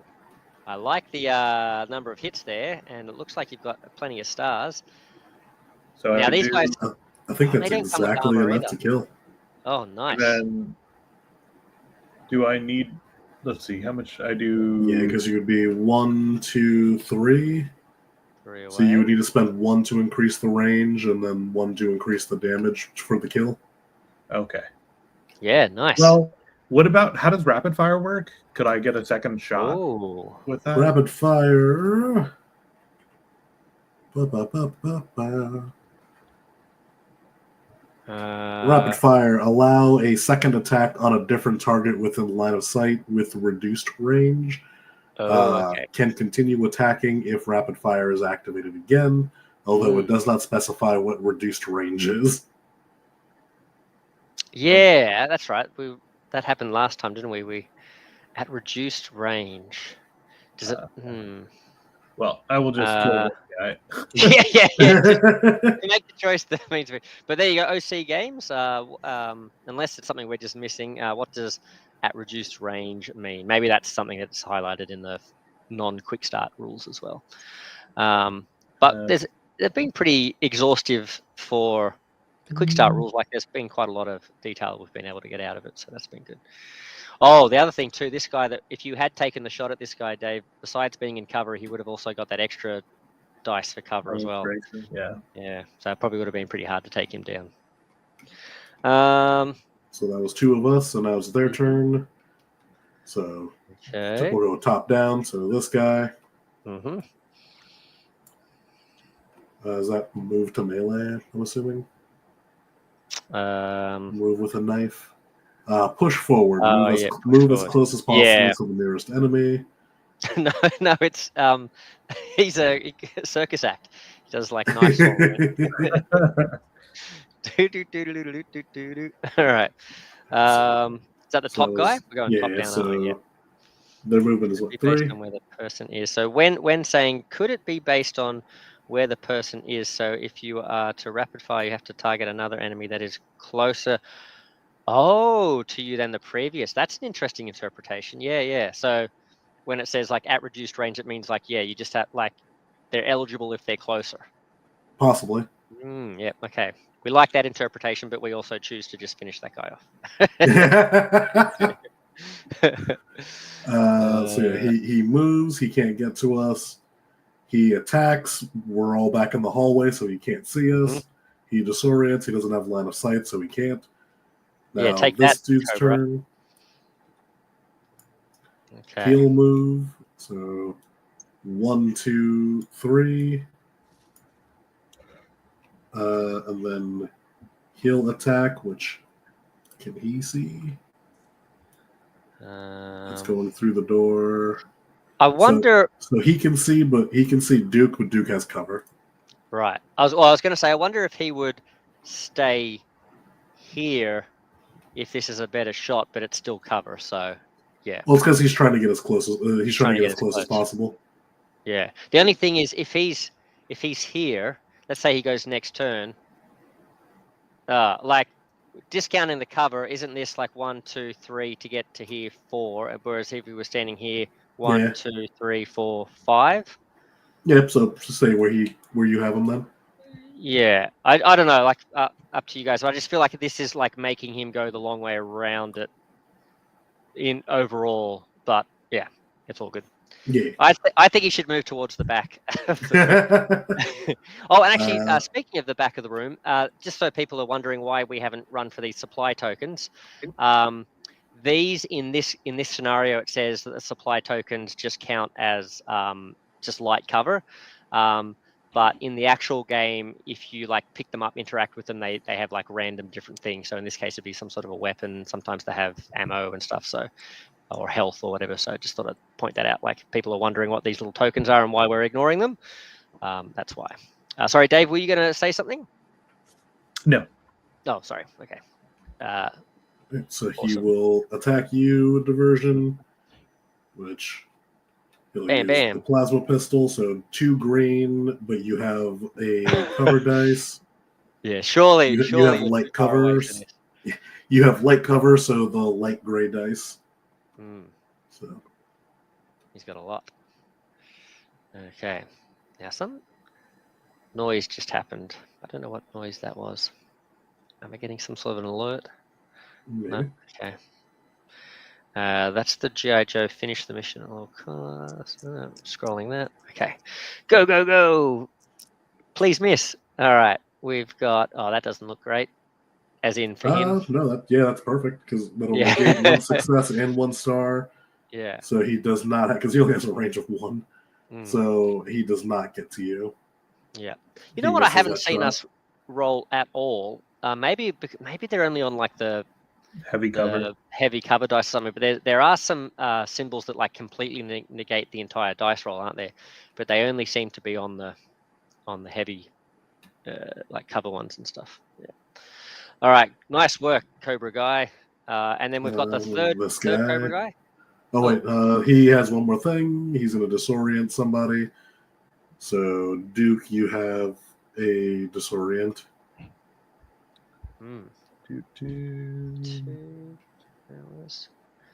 I wonder if I'm getting a message from. Where am I getting that message from? It's the back of the Inspire. That's right.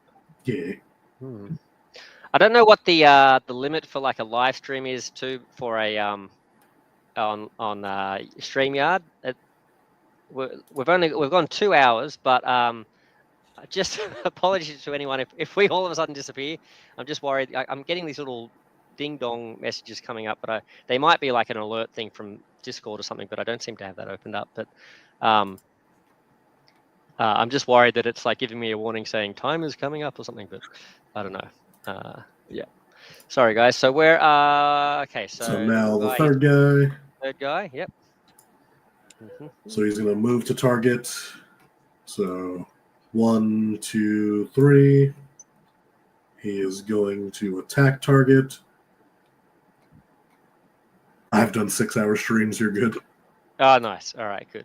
I just know that I'm not on like a super paid version of it, so like it's like their free standard version or whatever. So I'm like, oh, I wonder if there's like a limit on that. But So all right. this guy can shoot around the corner at you, Duke, and you do not have cover. So just the 2 green. Cool.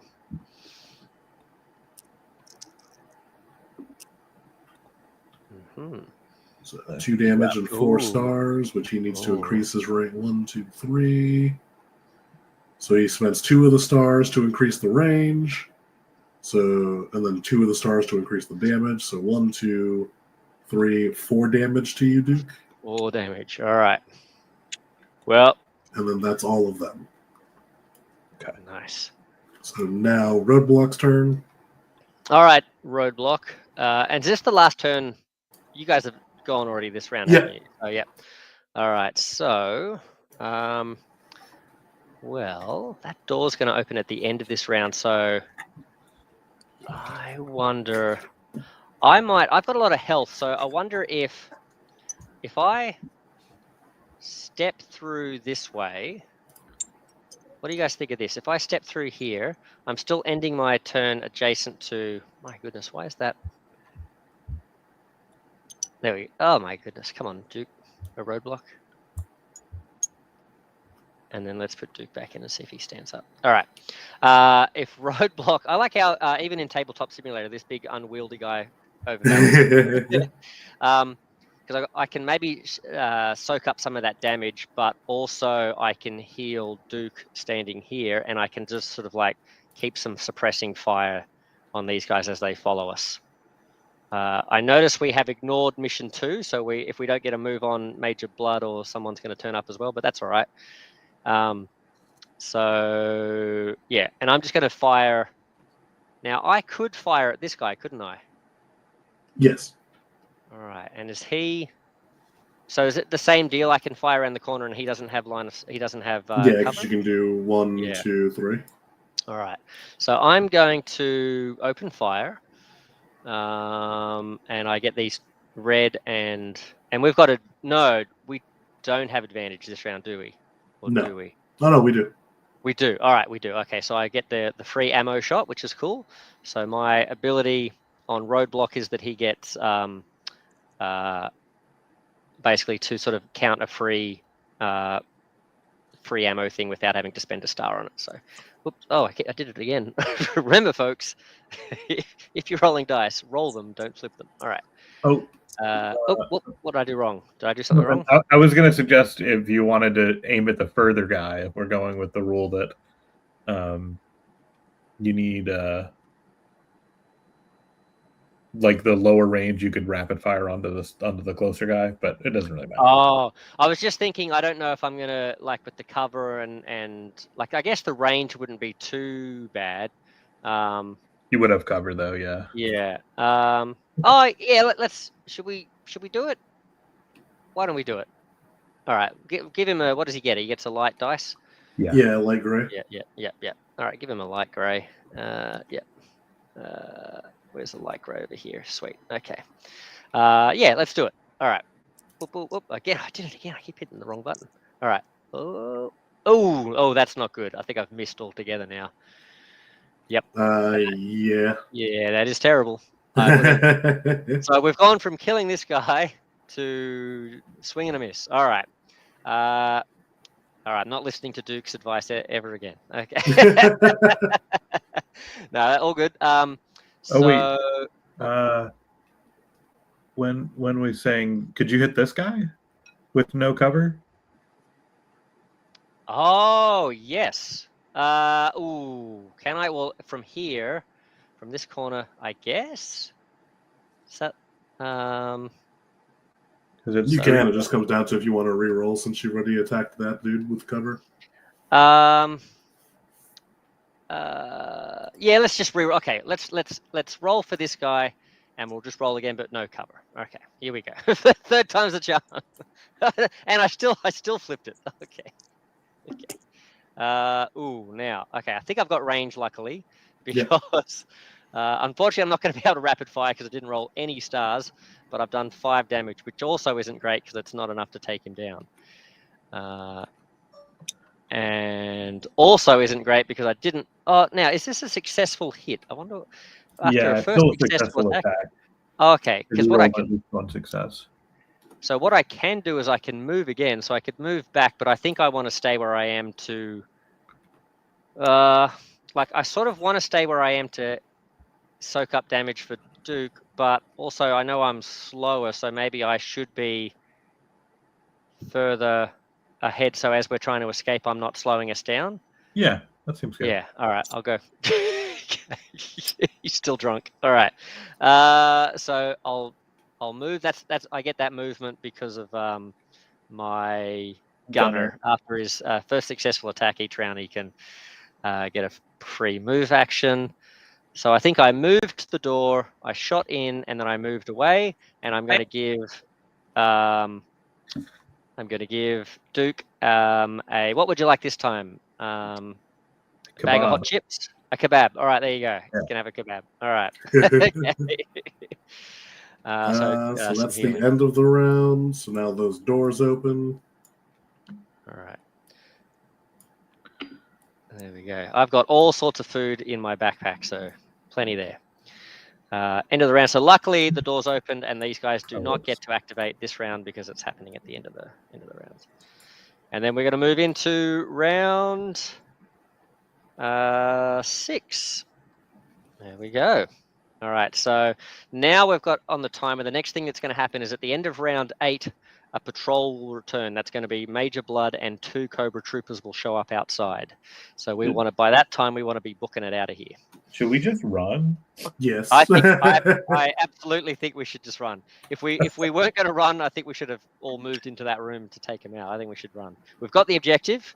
We found out what they were doing. They were inventing the next iteration of Rubik's Cube, more fiendish than the last. And now we're on the way out. So I would say me and Duke go first since Roadblock has the most health, so he can tank the damage from that. I like it. That's a good plan. Yeah. Okay, so I will go. So 1, 2, 3, 4. Spend and inspire. 5, 6. I will then use my ability, since we landed on heads, to get rid of my 2 inspire tokens. Mm-hmm. And then second action, I will spend and inspire to do a second move. 1, 2, 3, 4. And another inspire to do 5, 6. Oh my goodness. Bye, guys. I'm all of a sudden very worried about Roadblock. Because I can't move past bad guys, can I? I'm worried that all it's going to take is this Cobra officer to stand here, and then I'm not going to get out. But all right, we can do it. Do we want to let Roadblock go first? Well, then what? Then Duke's going to be in the same position, though, right? And I can survive a bit more than Duke, I think. Well, only one of them is going to go before you. Which Oh, that's true. Yeah, actually, and it's going to be probably the Techno Vipers, right? The one with the highest aggro. Oh, actually, it might be the Cobra. Troopers. The troopers Cobra are officer. 19. He's 17. Cobra officer. Oh yeah, the These Vipers guys are going to go. So yeah, the 3 Vipers will go. Yeah. Oh, that's fine. Yeah. Well, I still think Duke should go, and then I can get out of there. 3, 4, 5. All right, making a run for it. Leave no man behind, unless he's got a big machine gun. I'll go. All right. 1, 2, 3. You can hit the guy at the top and rapid fire the one below. Oh, there. So, thanks. When I'm. So that was. Thanks for giving us that advice. All right. Mm-hmm. Okay. And then I will need to spend I'll take another one to be able to do another movement. Nice. Oh, did we flip the thing for the beginning of this round as well? It was heads. Yeah, it was heads. Oh, we did. Okay, heads. Sweet. Okay. 1, 2, 3. Okay. And now we wait for Good luck, Roadblock. Well, we still win even if we leave Roadblock, right? I think we all have to leave. I think we do. To succeed, we need to secure mission 1, reach the mission exit point with all Joes, and escape across the jungle. Yeah, that's all right. All that's right. We got this. We got this. So now the Viper's turn. So we'll do 1, 2, 3. So this guy first. Which deck needs to be reshuffled? Yep. There's almost always a better way. So he's going to move to cover. Oh. Which would probably just be the adjacent doorway. Yeah, he's a bit scared now because he's been shot up. And then he will heal. Oh, okay. He's getting a med he's pack the out. Injured one, so he's going to heal green dice. I quite like this AI system. It seems 2. like it does some pretty thematic things. Yeah, I think I don't think we ever got to the heal part last time. I think we killed them all before they could heal.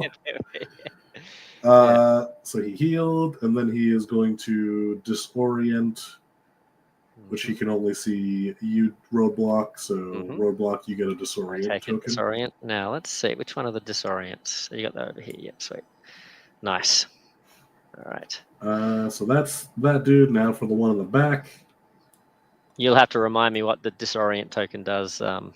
It'll make moving into difficult terrain harder, which that's on this year. Yeah. Nice. Move to allies.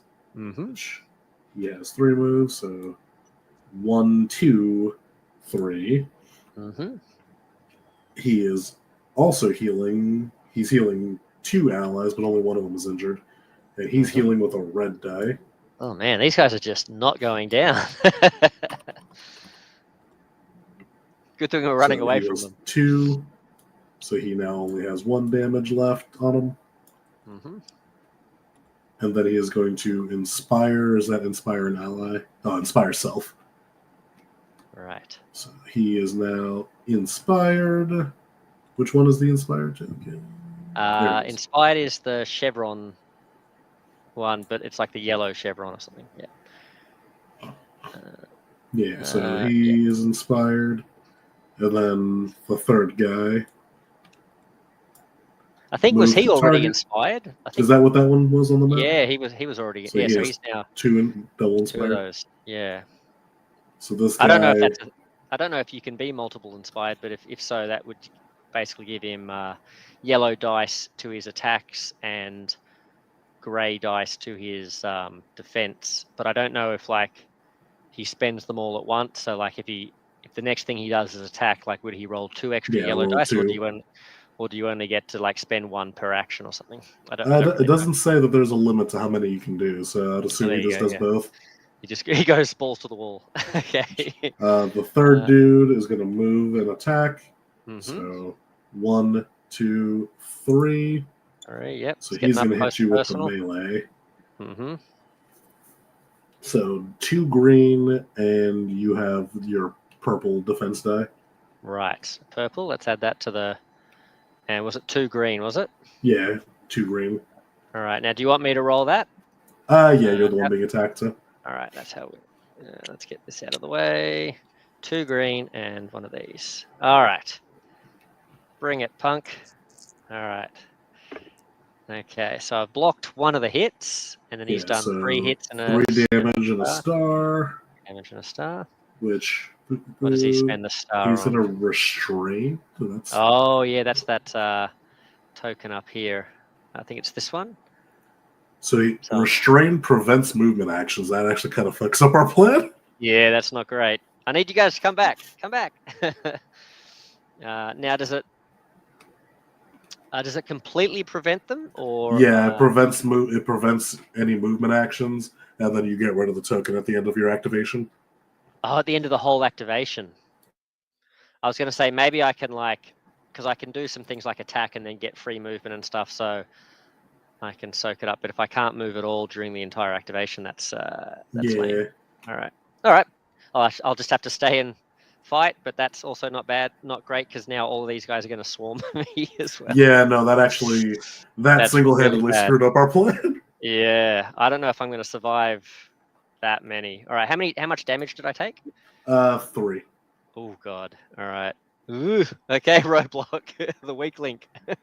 Well, they only sent 2 of us on this mission, so. Yeah.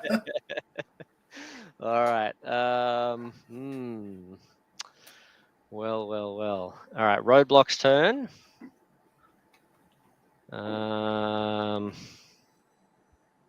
Now, what am I? I can use my knife on this guy.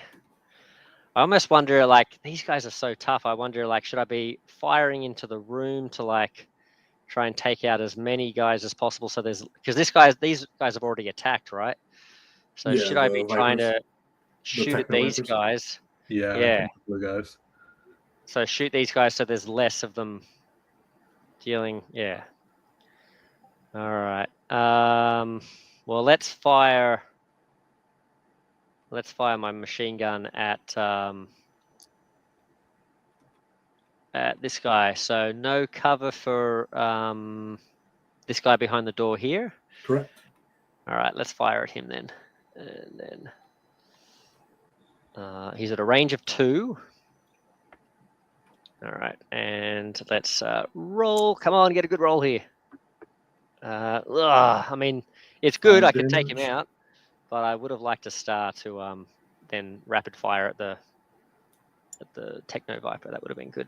All right, so that's 1 attack. Now I'm allowed to move, but then that gets cancelled because of the thingy. Your disorient -1 to the attack. So you did 1 less, but that's still enough to kill. So your disorient is gone. Spent that one. Well, hold on 1 sec, guys. Sorry, I'm just gonna grab the door. 1 second. Yep.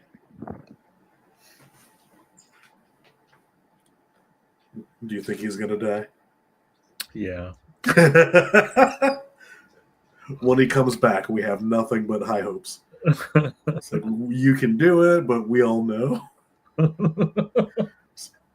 F's in chat. Let's get it at the time.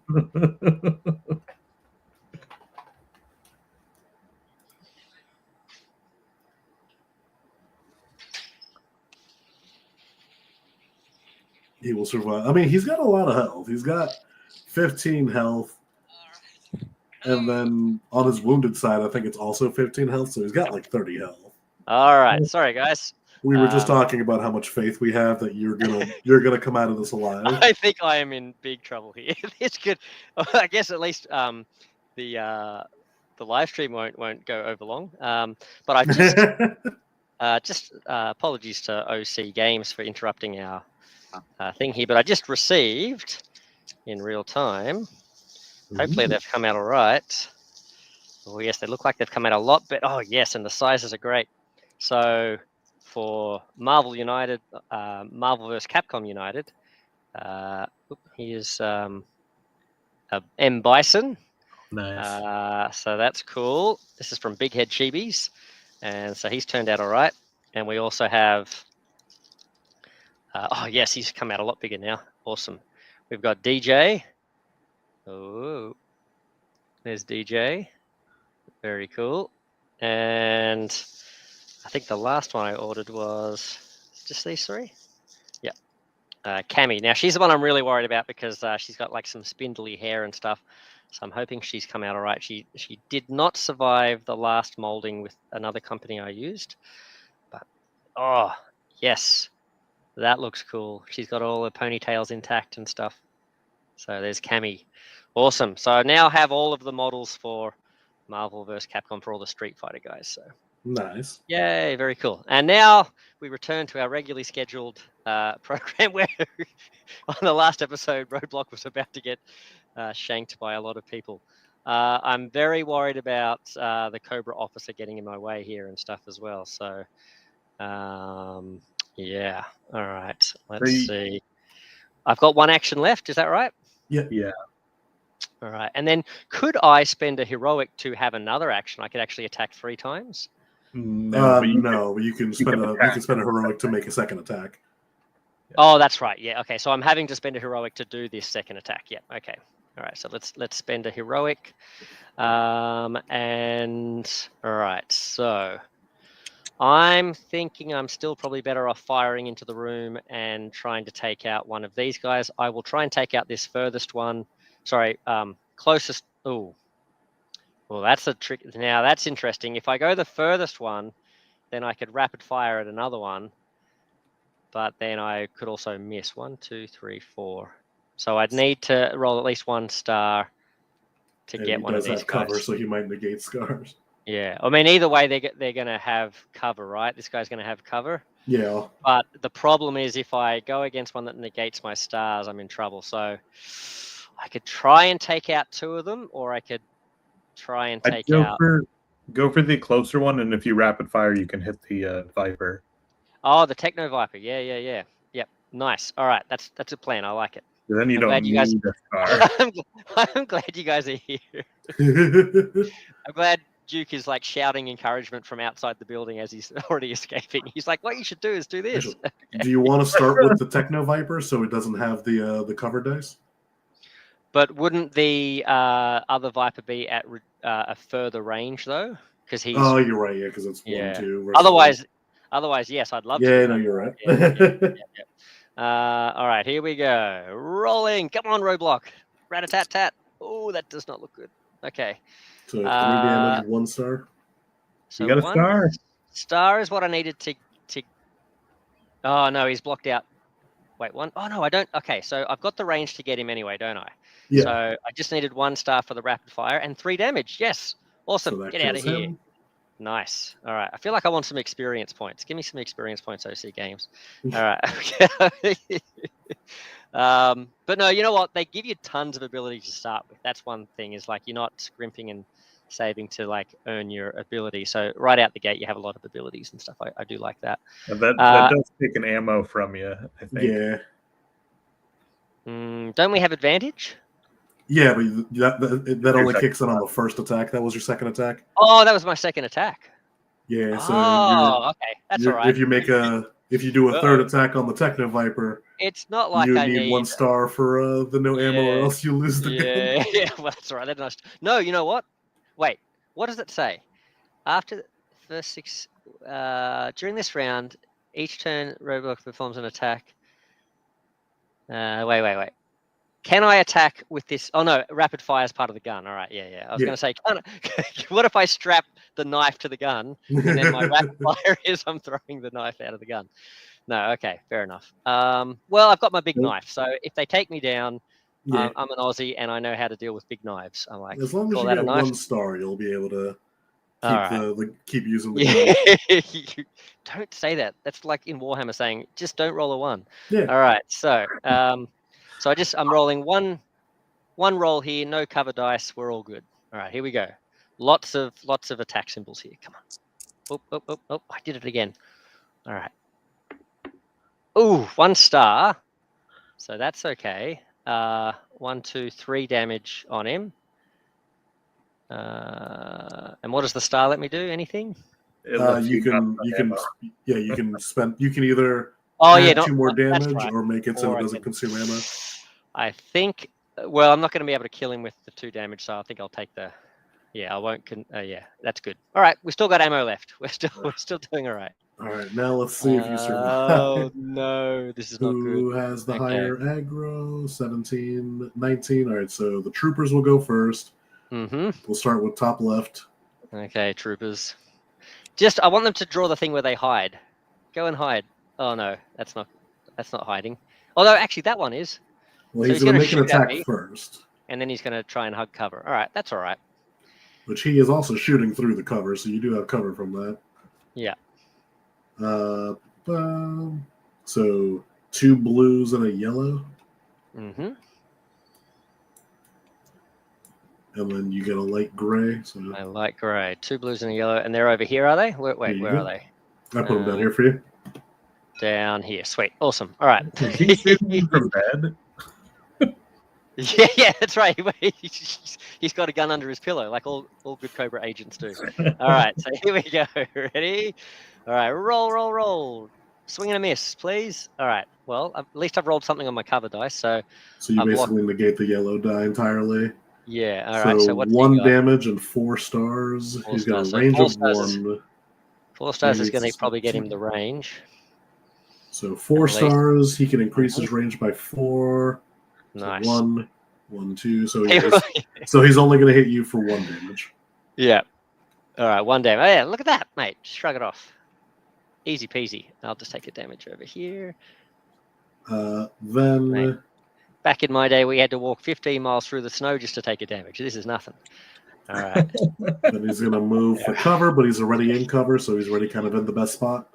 Okay, yep. So now top right.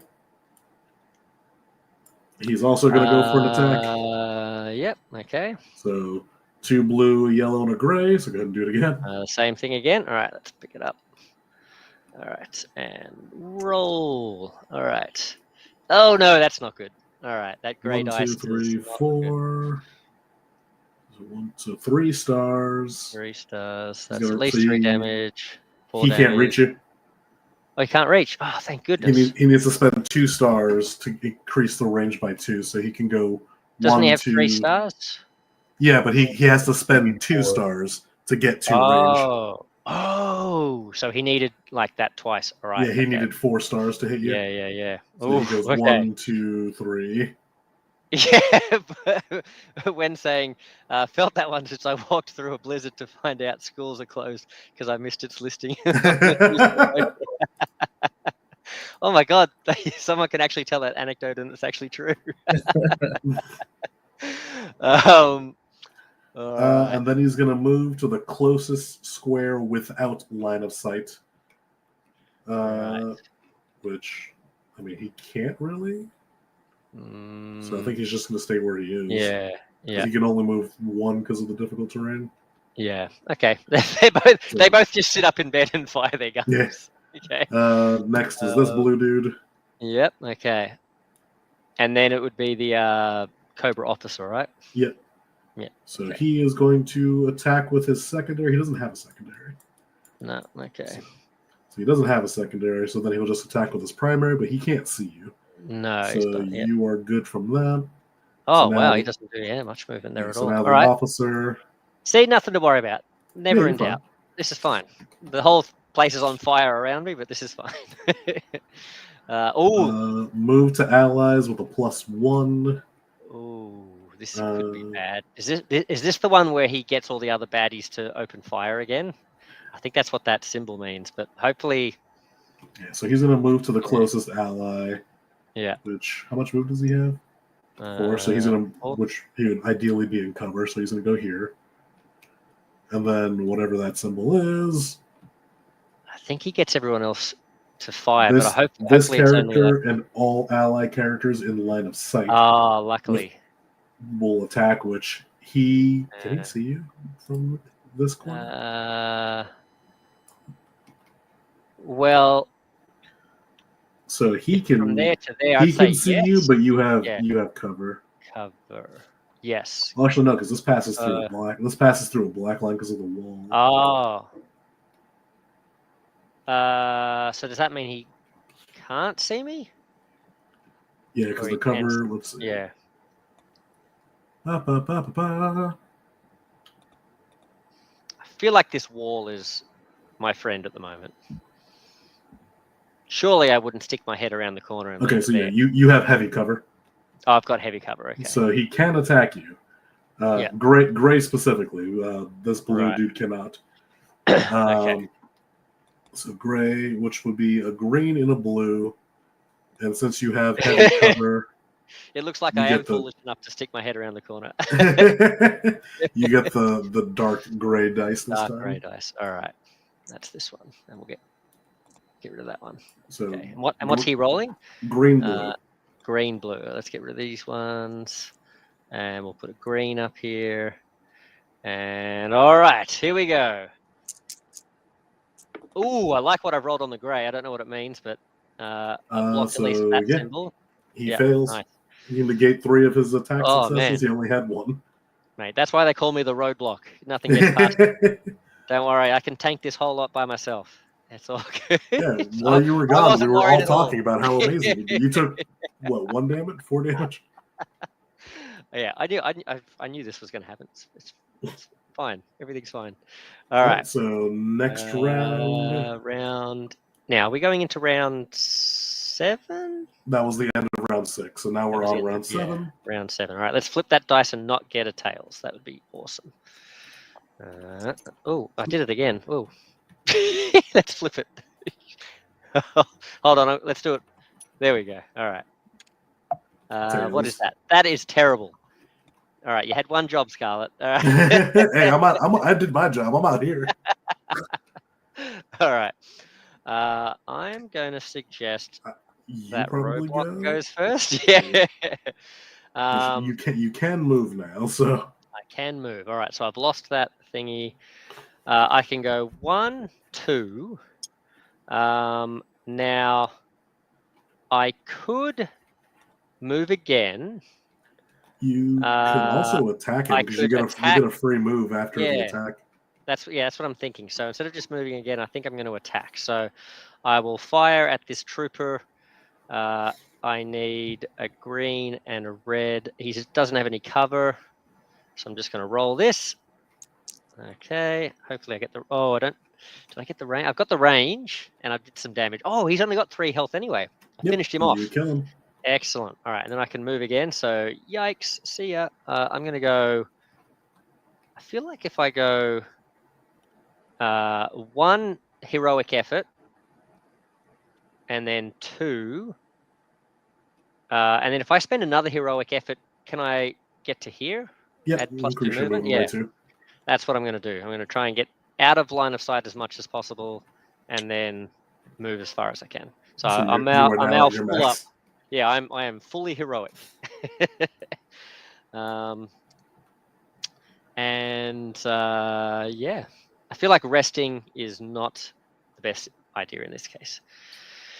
Duke, do you want to go? Because if you can get back to him, you can give him another move. Yeah, let me try and do that. Yeah, thanks, Sarge. Why don't you help out over here? No one told you to get restrained. Yeah, I know. I had one job. It was to leave. I didn't get the memo. 1, 2, 3, 1, 2. So I'll do 2 actions of movement, and then I will give you an action. Nice. And I'm going to use that action to push you over. All right. Yes.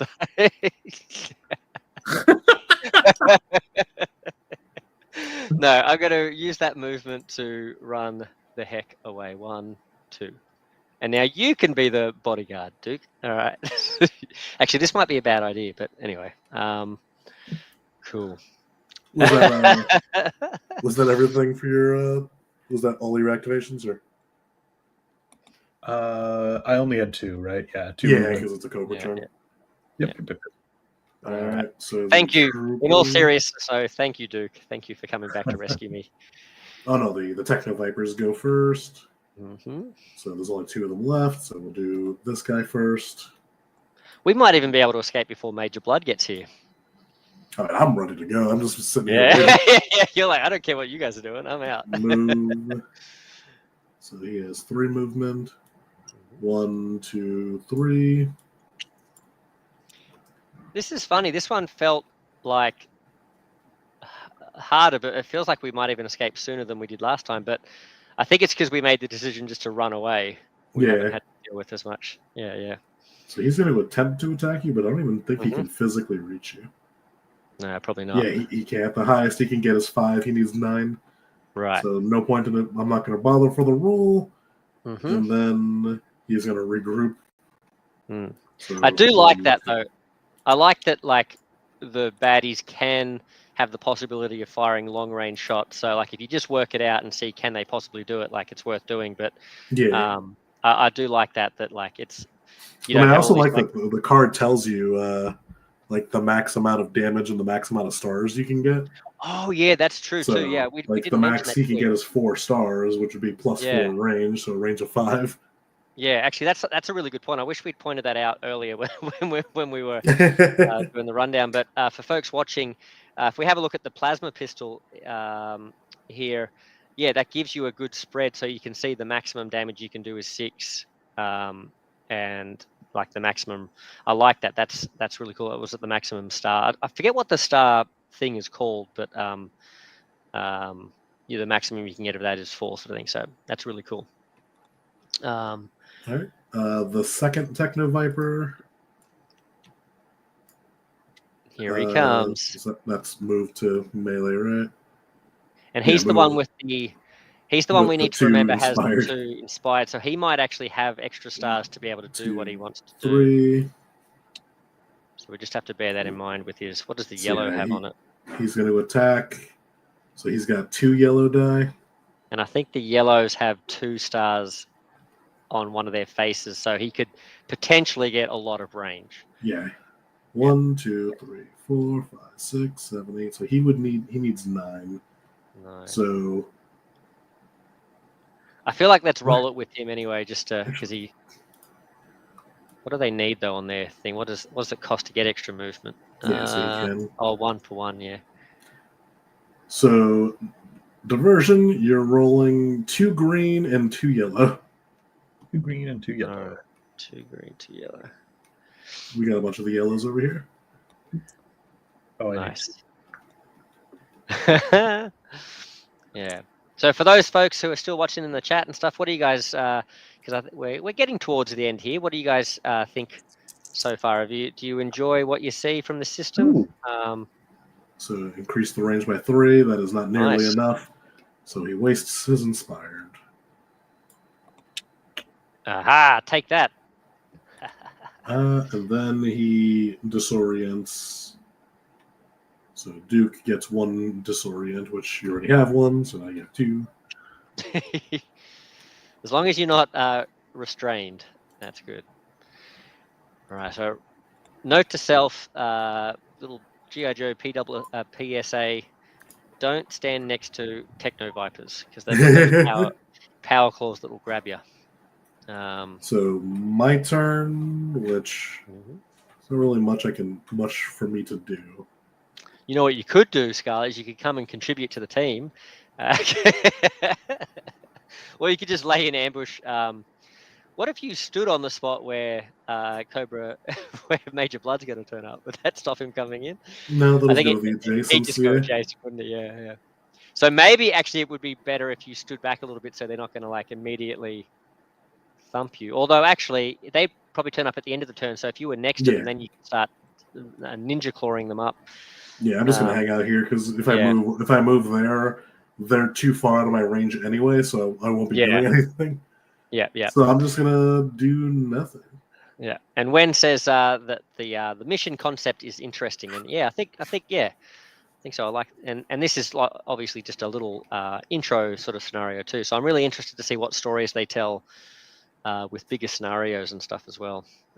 And with more flavorful bad guys, like characters like Crocmaster and stuff showing up. Like I can imagine like one of these boards with like a big croc tank or something like that, or with freaking sharks with freaking laser beams on their head. That'd be cool as well. So, all right, well, I'm just gonna end my turn. Mm-hmm. So now it is the 3 blue Cobra dudes. Blue dudes, yep, the Cobra troopers. So top left, which they do have +2 movement. Right, because they've got the advantage. 4. So 1, 2, 3, 4. Mm-hmm. And then attack with secondary. They don't have a secondary. Nope. And he can't see anybody anyway. Yep. Second blue dude. Next guy gets out of bed. He's going to move. He also moves 4. 1, 2, 3. And that's as far as he can get. He also can't see anybody. And then he's going to move again, which he has a +1. So he'll be able to move 5 this time. 1, 2, 3, 4, 5. Mm-hmm. Then this blue dude. He'll move with a +2. So they're coming. 4. He'll move 6. Here they come. 1, 2, 3, 4, 5, 6. Holy moly! And then he'll attack. So Duke, he is targeting you with 2 blues and a yellow. 2 blue and a yellow. Duke, you've done it again. You're standing in the doorway. It's my signature move. But wait a minute, it's Cobra turn. You don't have your advantage move. Uh-oh. I think they have range on me. Yeah. Well, at least it's only 1 damage and like Oh my infinite goodness. range. Yeah. So let's see. He needs 1, 2, 3, 4, 5. So My goodness. 1, and then every 2 increases it. So Yeah. he needs 4 stars, which he's got, and then he has 3 stars left to increase the damage. So 4 damage total. 4 damage. Right. That's nothing. I'll give you a cupcake. All right. Oh, good. I haven't eaten enough during this mission. And lastly, the Cobra officer. All right. He will move to cover. Oh, I'm glad he didn't get that one where he lets everyone shoot again. Like if he'd got into the hallway and then lets every one of these guys shoot, that would have been bad. So he'd probably go 1, 2, 3, 4. That, can I just say, oh, that's not major blood, but I was going to say that is a very major blood thing to do, just to go and hide in the corner while everyone's doing the action. All right. And then he can't really hit anybody. Next round, so now we're going into round 8. Round 8. So it's at the end of this round, actually, isn't it? That major blood turns up. I think. Yeah. All right. Oops. I just flipped the the counter. So we're up to round 8, and man, we have smashed this. Like the radio post thing doesn't happen to around 12. I feel like we got fairly close to round 12 though, didn't we? In the last one. I can't remember. I know that major blood definitely turned up. All right, so the name of the game. What do you guys want to do? What are the folks in chat want us to do? Should we hold the line or get the heck out of here? Don't ask them. They're sadistic. They'll say move back in. They'll say go to the radio operator and get the objective 2. All right. Well, let's say, Duke, do you want to go? Do you want me to go? I don't know. I think maybe so, I should go. I think the regular troopers aren't likely to snare, right? Yeah, and the other guys are pretty far away. All right, so I'll go. Send Scarlet in. No, thank you. Should they leave Scarlet to buy? Yeah. I finished this mission like 3 turns ago. No, thank you. Scarlet's just doing figure 8s diagonally. All right. So I'm going to fire. Should I fire or should I move? I'd like to fire and then move. Everyone happy with that? Because then I can get a free move anyway. Assuming you connect, because they're now 1, the 2, 3, range 4, is 5, 6. Oh, there's 6. So I'd need. What's my? You would need 3 stars. Oh no, because 1 star gives you +2. So you would need 2 stars. 2 stars though. Wow. I'm with my past efforts, I'm not feeling like that's majorly. It's just anticlimactic, I feel like, for the folks watching at home, but I think I should just run. 1, 2. Well, look, Major Blood's going to show up, so we'll have a showdown with him. 1, 2, 3, 4. There we go. That's my heroic turn, and no one can take it away from me. Okay. And then maybe Duke, I'm going to suggest that you go next. Yeah. All right. Good job, Roadblock, being so tanky. All right. I feel like I've done pretty well.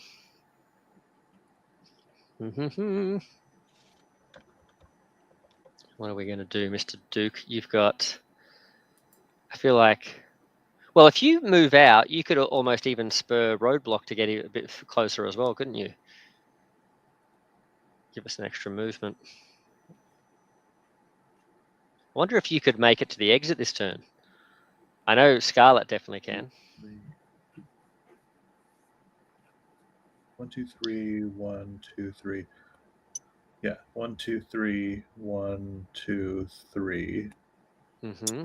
And then I can give Roadblock another move. Yeah. Now the other thing too is if we let Major Blood turn up, he may not be if we're standing where we are, he may not be incentivized to move. And then if he doesn't move off that spot, can we escape? I think we'd have to kill him, but if we're all where we are, I think that'll be pretty easy. Yeah, I think so. So I'm going to go. So you're giving me an extra move. I'm going to go 1. I'm going to go here because I feel like putting me in the slow terrain thing is not.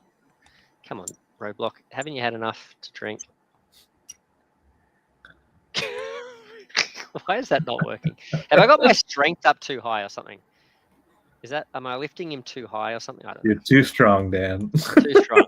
It's because that gun sticks out so much. Yeah. It's got real world physics. All right. Thank you for the bonus movement there, Duke. Mm-hmm. Was that everything for you, Diversion? Yeah, that's right. All right. Okay. All right, Techno Vipers. Left and right. They're going to start chasing us out the door. So move. I think they would actually go, hey, why don't we all just agree that we saw nothing and we don't know what happened to the objective that was sitting in here. It was there when we last looked. They might all just go back into the room. When Major Blood shows up, they're like, we don't know what happened.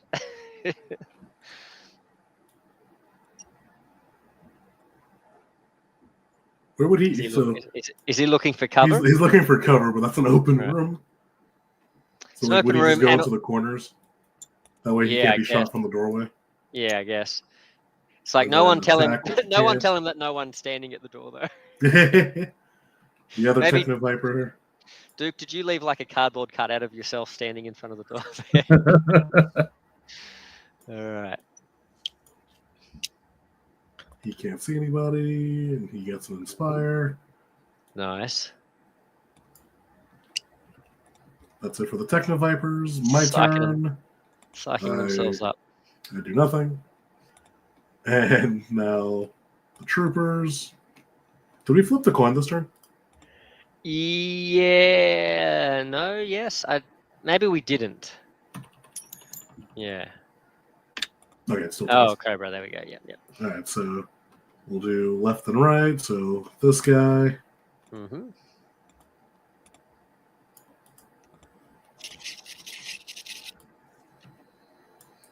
He's gonna move.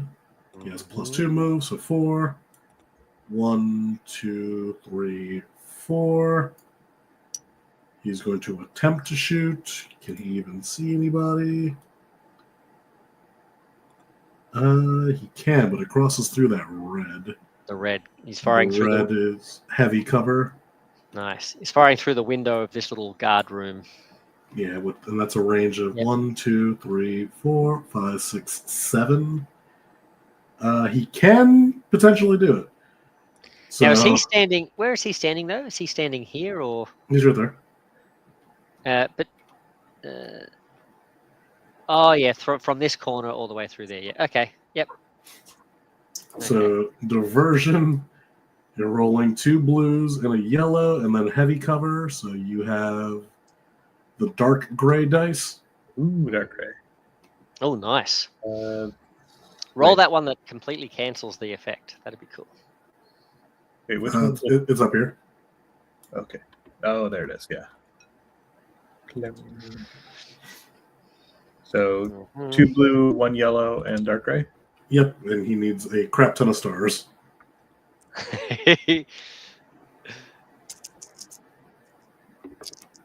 Nope. No. Yeah. So he fails to attack you. Fair enough.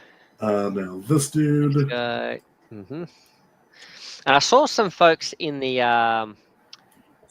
chat of this Gamefound campaign were saying that as much as I really like the fact that all the different Viper types have like their own decks for what they do and that sort of stuff, they were saying this would be a lot of cards, a lot of different decks, depending on how many different Vipers I get. I guess we don't know how many different Vipers are going to be in the game, but how many different variations of Cobra bad guys there are. Would it be better to have just like a generic Trooper deck, then like an Elite deck, and like a character deck or something like that, so that you're not sort of having to have like for every different type of Techno Viper, Heat Viper, Alley Viper, all that sort of stuff. Do you need to have that many thingies? But I don't know whether, like, obviously the different types of Vipers might have a very different style. Some might be more aggressive than others and stuff. So, but that was just a question people raised in the comments too. So, yeah. Diversion, you're getting attacked again. Same thing. 2 blue, yellow, dark gray. You can do it. Boom. Oh, you got 4 stars. 4 stars. That would be. Which one is this? Cobra Trooper. Oh, no. 1, 2, 3, 4, 5. 1, 2, 3. Nope, nowhere near. Yeah, pretty far away. I think their guns are pretty short range, the troopers, aren't they? Yeah, but they have a lot of potential range. They can get up to 8 stars. So. Oh, wow. All right, so now last Cobra Trooper. Move. 1, 2, 3, 4. He cannot see anybody, so no attack. No. And then Mr. Officer. Ooh. Attack. He can't see anybody. Some kind of grapple hook. Remove an activation token from each allied squad character within 4 squares and in line of sight. So just to the Techno Viper. So this Techno Viper gets to go again. Ah, okay. Is that what that shouting thing is? You're sort of ordering him forward. Yeah. Yeah, nice. Okay.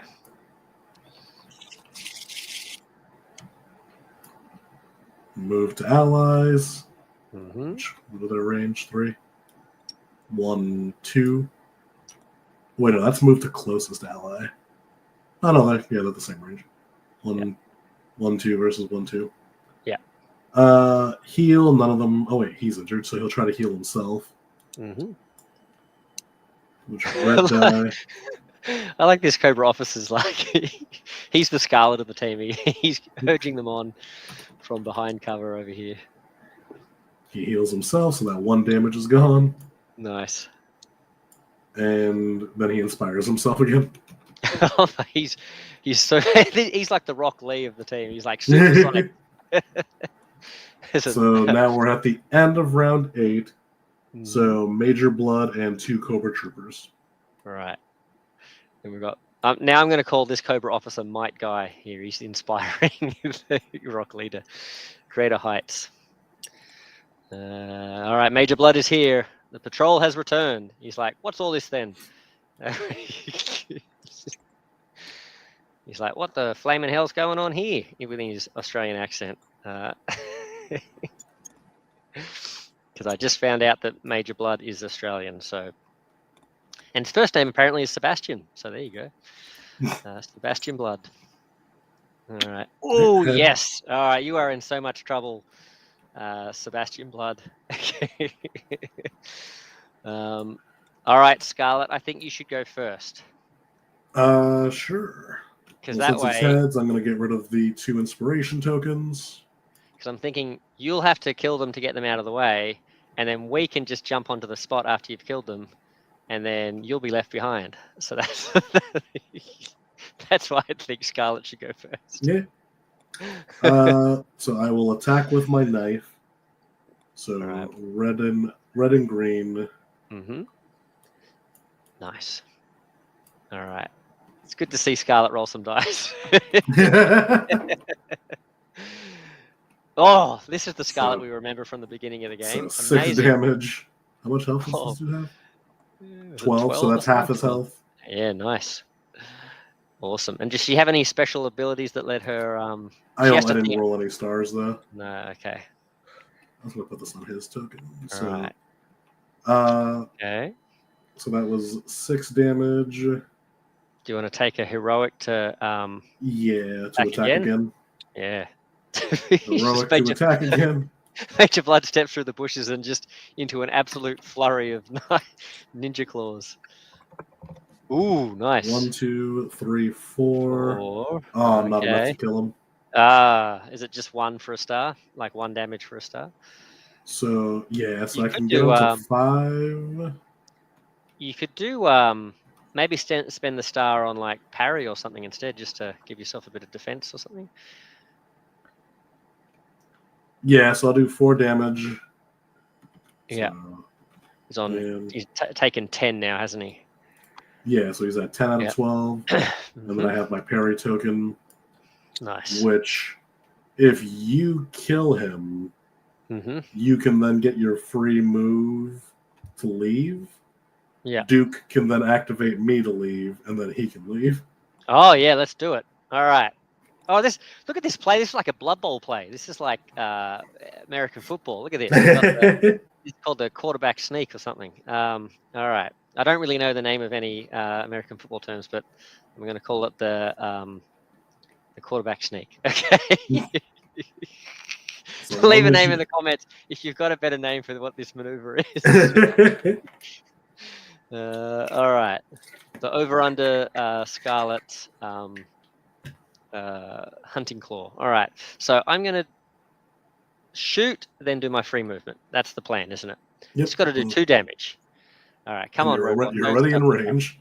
All right. He's got some armor, though, doesn't he? Oh, shit. That's right. I didn't roll that on mine. Okay, so we roll dirty cheating cheater. I forgot he had armor. So he has. We roll these purples twice then. Yeah, I mean it's fine. We can just forget about it.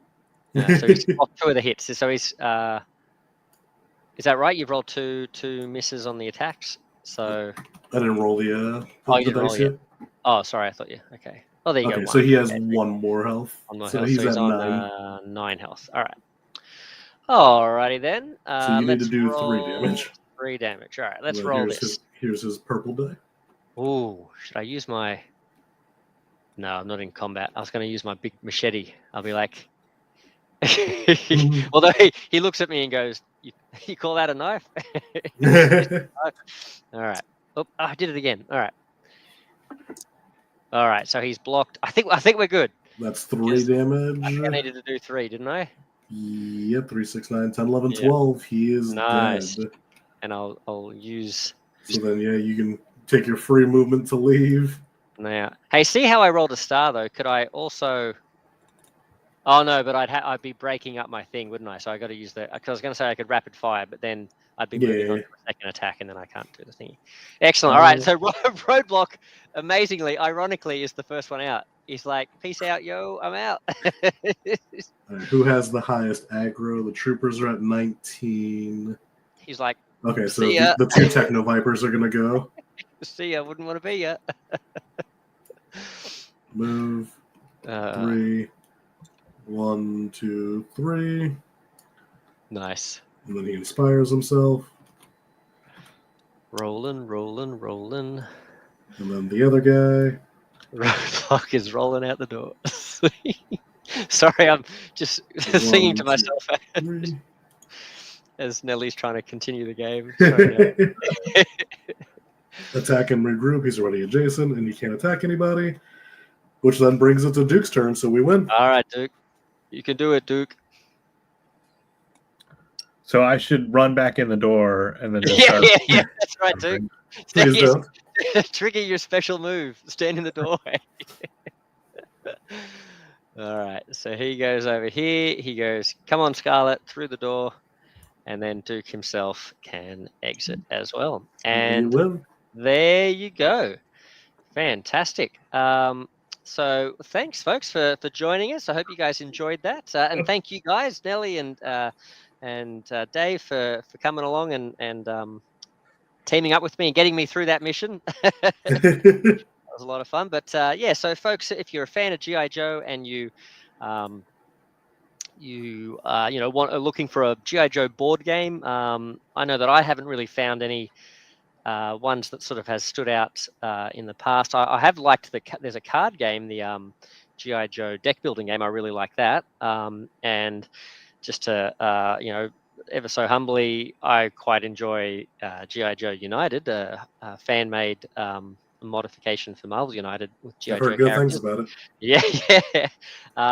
But this, I am actually more and more excited about this game as the more I sort of like play it and sort of look into it and stuff. So yeah, so very interested to hear what folks think. So feel free to leave comments and stuff in this video and stuff about what you thought of it, and you can leave comments for the feedback and comments and questions for the OC team as well. Although probably if you've got questions, I would or feedback, you might even want to go to the actual Gamefound page and leave them some comments there.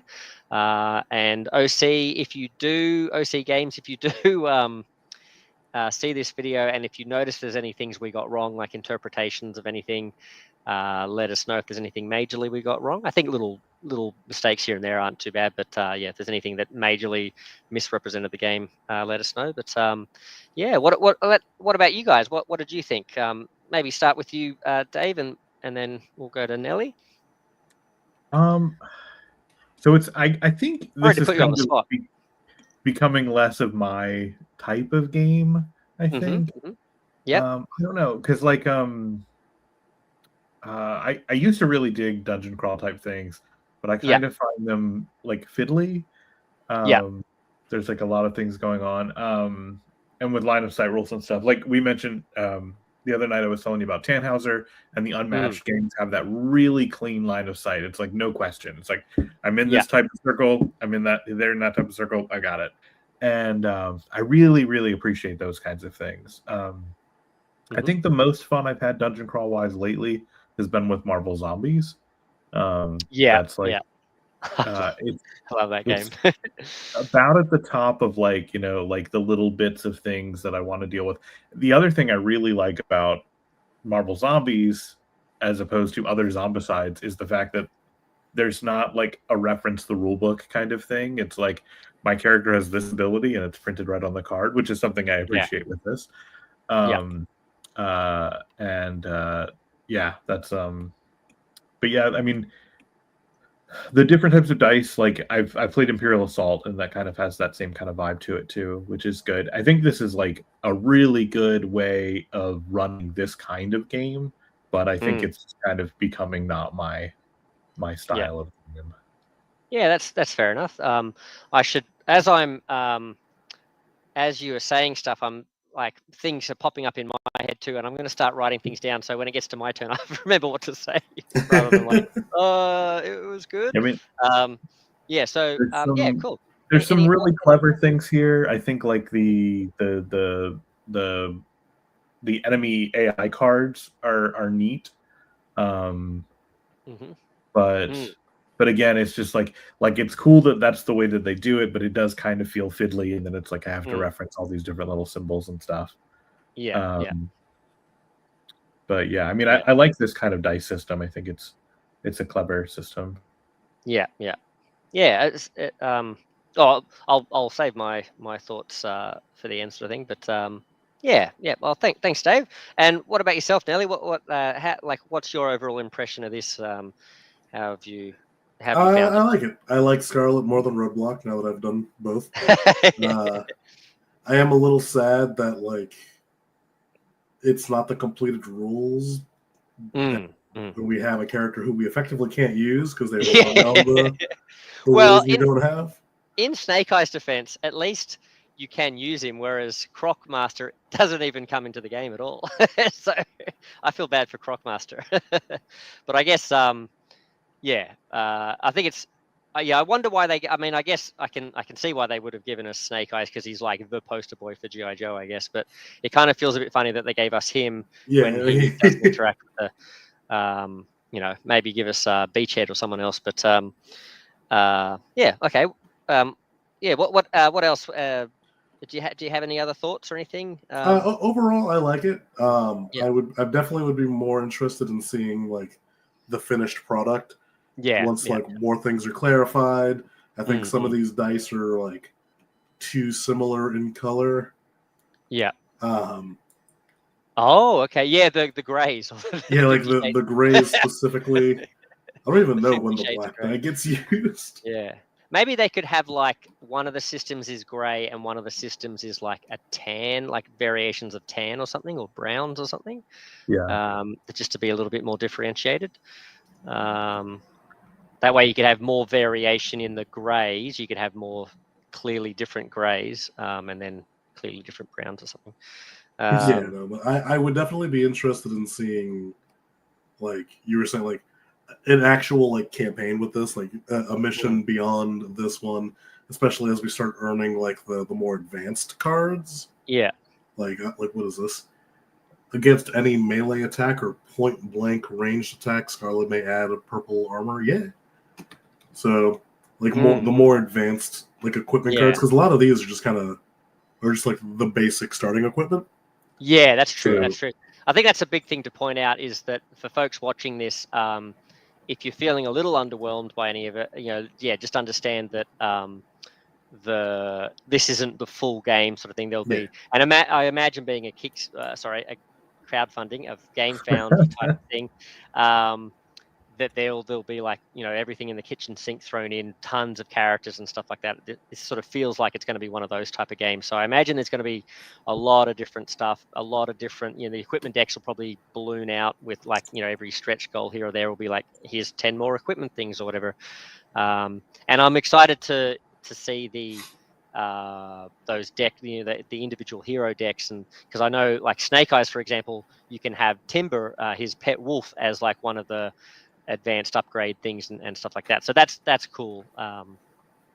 And yeah, so yeah, I actually I'm quite impressed, but I'm sort of waiting to see what more there is sort of thing as well. So that's pretty cool. My last point is that because I didn't even notice this until you pointed it out early. I really like the design of the card that it looks like the back of like the action figure box. Yeah, I didn't notice that until you pointed it out. It's my favorite thing about the entire game. I think it's so much nostalgia, like nostalgia overload. I'm even wearing my G.I.Joe shirt today, the one about the 50% of the battle is knowing. Yeah, no, he's knowing, and the others is red lasers, blue lasers, and Cobra Commander retreating. So anything nostalgia-wise, I'm I'm a sucker for. Because we haven't really talked much about how. I think Dave, off camera, we've talked about that you don't have a lot of background in G.I. Joe sort of thing. It wasn't something that you were like following as a kid as much sort of thing. But like this is G.I. Joe for me is like the toy. Like as a kid, I had like my Transformers. I was a lucky kid. I had a lot, I had a pretty big toy room sort of thing. I had Transformers and your Machine Man and Dino Riders, He-Man, but it was G.I. Joe was the thing I really got into. I remember the first Joe I got was I didn't know anything about G.I. Joe or who he was, but I had this little guy and he was I believe he was fast draw, and he had this helmet, a red helmet sort of thing, and a little visor sort of thing, and I just was in love with the way that they moved, that multi-point articulation thing where you could bend them at the elbows and the this and that, and their little hip swivel thing and their legs, the way they moved.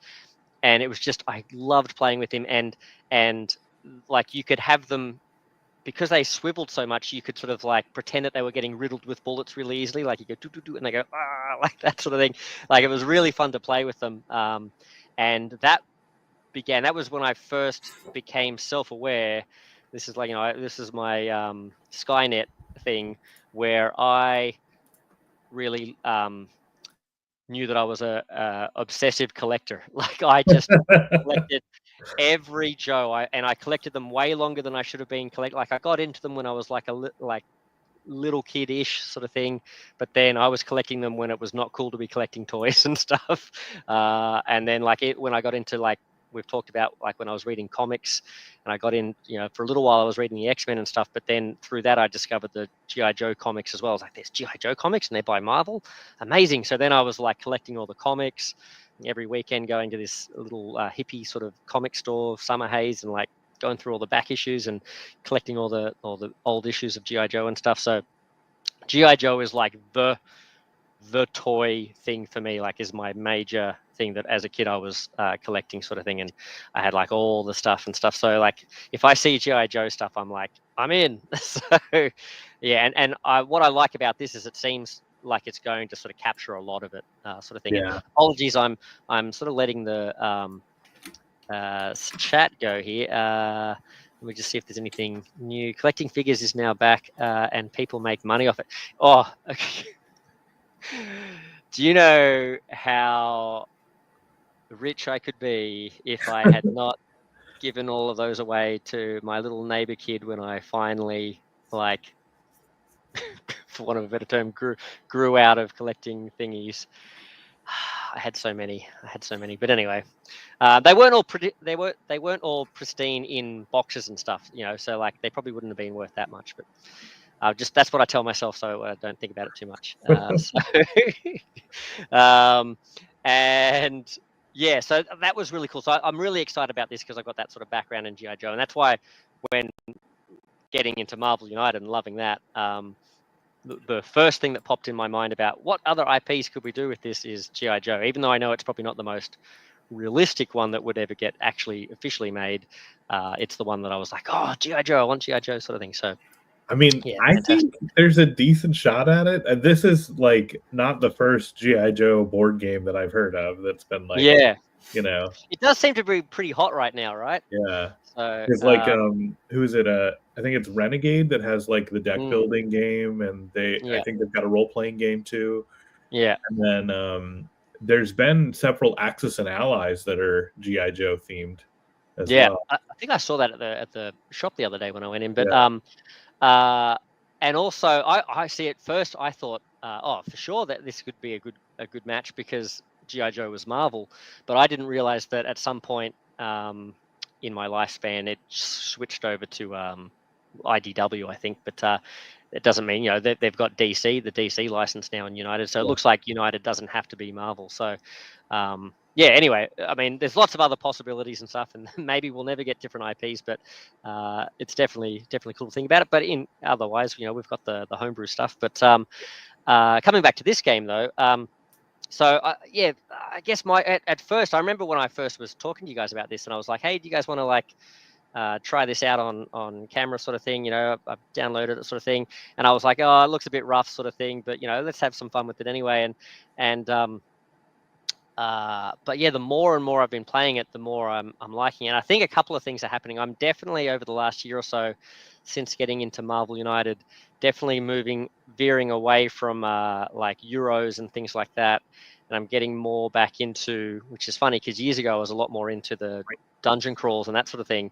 So it's sort of hitting at a time where I'm getting back into dungeon crawls. I've been playing a lot of Cthulhu Death May Die and zombie, Marvel Zombies and that sort of thing, which is sort of re-triggering my love for like playing those big sprawling battle games and that sort of thing. Although those two, I must admit, are probably on that top end of like there's very little fiddliness and overhead and stuff. You can just the game doesn't get in its own way and you can play it. So I think this is, but what I really like about this is I think this is still, it's not that other end of way too fiddly for me at this stage. Like, that's what I've been pleasantly surprised about it. I thought, because when I was saying this looks rough, that's what I was meaning. Like the models look great, the everything's nice, and the design, like Nelly, you pointed out, like all the nostalgia factor, like it's really cool.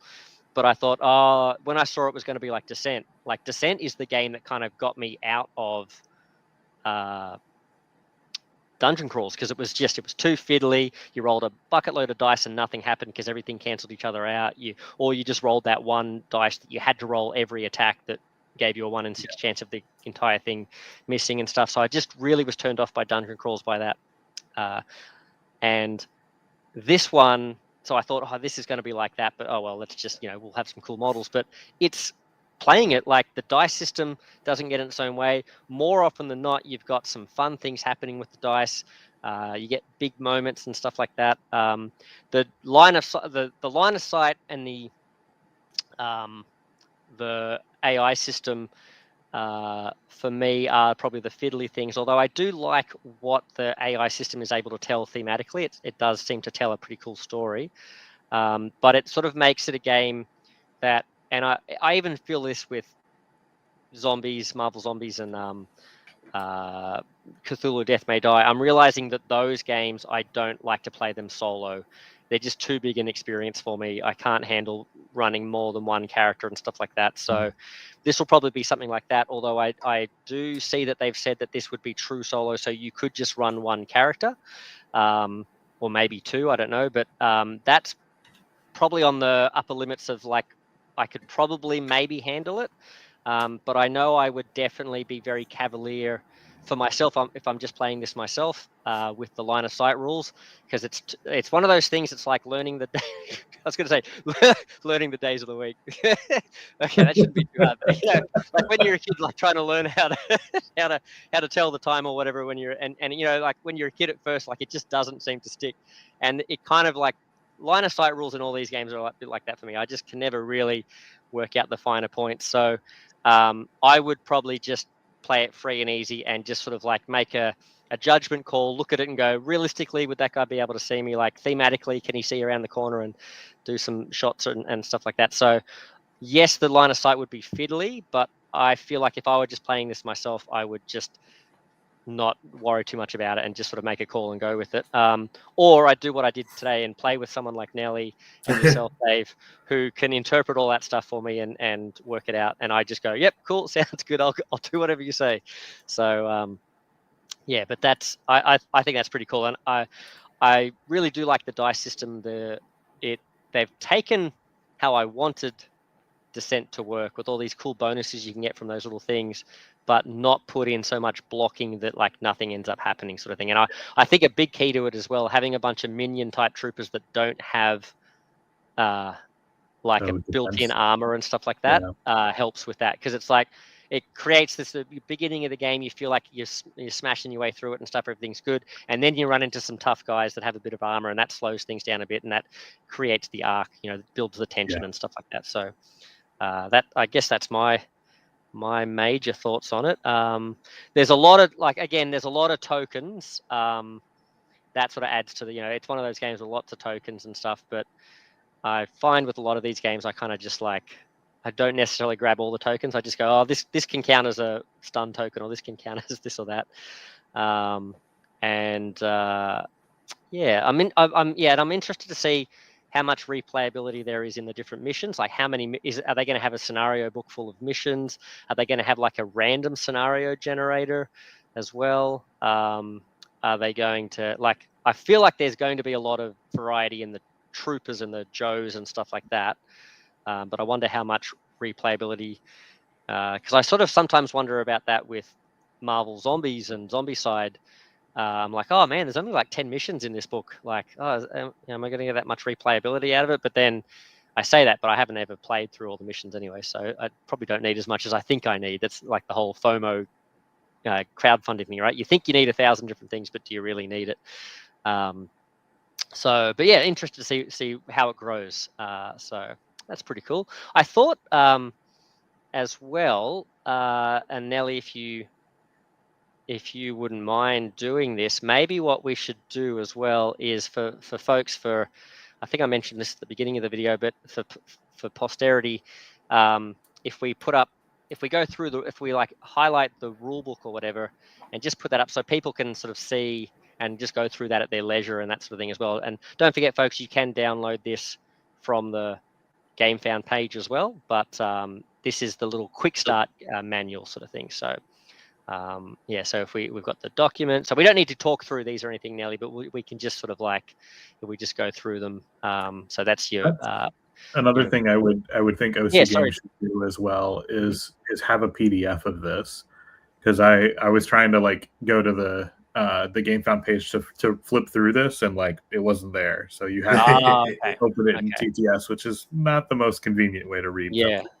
Yeah, and especially since the way to get into TTS as well, you have to sort of manually load it into that mod, and that's not necessarily a skill that everyone's going to have, who might be wanting to look at this. So we've got the quick start rules, we've got the game board, you've got the different areas of terrain and stuff. If we skip to the next one, then we've got some examples of how line of sight. So for someone like me, it's like, here, this is how you do it. But even so, I look at that and go, it just goes over my head. We've got the line of sight, we've got cover and stuff. And just to note on that page, we go back to that sort of at the top in the corner there. That's where it talks about setting up the game and choosing your characters and stuff like that. So, and if people do look at this, you can give them some feedback on whether you think this is laid out well. Does it go through and sequentially teach you how to play in the right order and stuff? So the next page has the rules about defense and obstruction to line of sight, vitality, your skill checks, and your heroic resolve. That's how we were getting all those bonus movements and stuff. We were spending heroic resolve to do that. Next page has the loadout cards. So how to sort of set the game up with your equipment for the goodies and the baddies. It gives you a bit more. So this just tells you that supply tokens will be dealt with in a bit more detail in the full rules. And then you've got the different actions are listed there as well. On the next page, I think it goes through some of those actions. We've got the attacks and the interacts and stuff. Activating Joe heroes. We've got the range stuff. We go to the next page. Activating Cobra characters. And this starts talking about the different orders and that card system. And then we go to the next one. I feel like I'm doing a slideshow presentation. And I'm like, you got the next. And then, this is just going through in detail what those different symbols, when Nelly was going through those cards and when he was saying, oh, this means this and this means that, this is what he was referencing.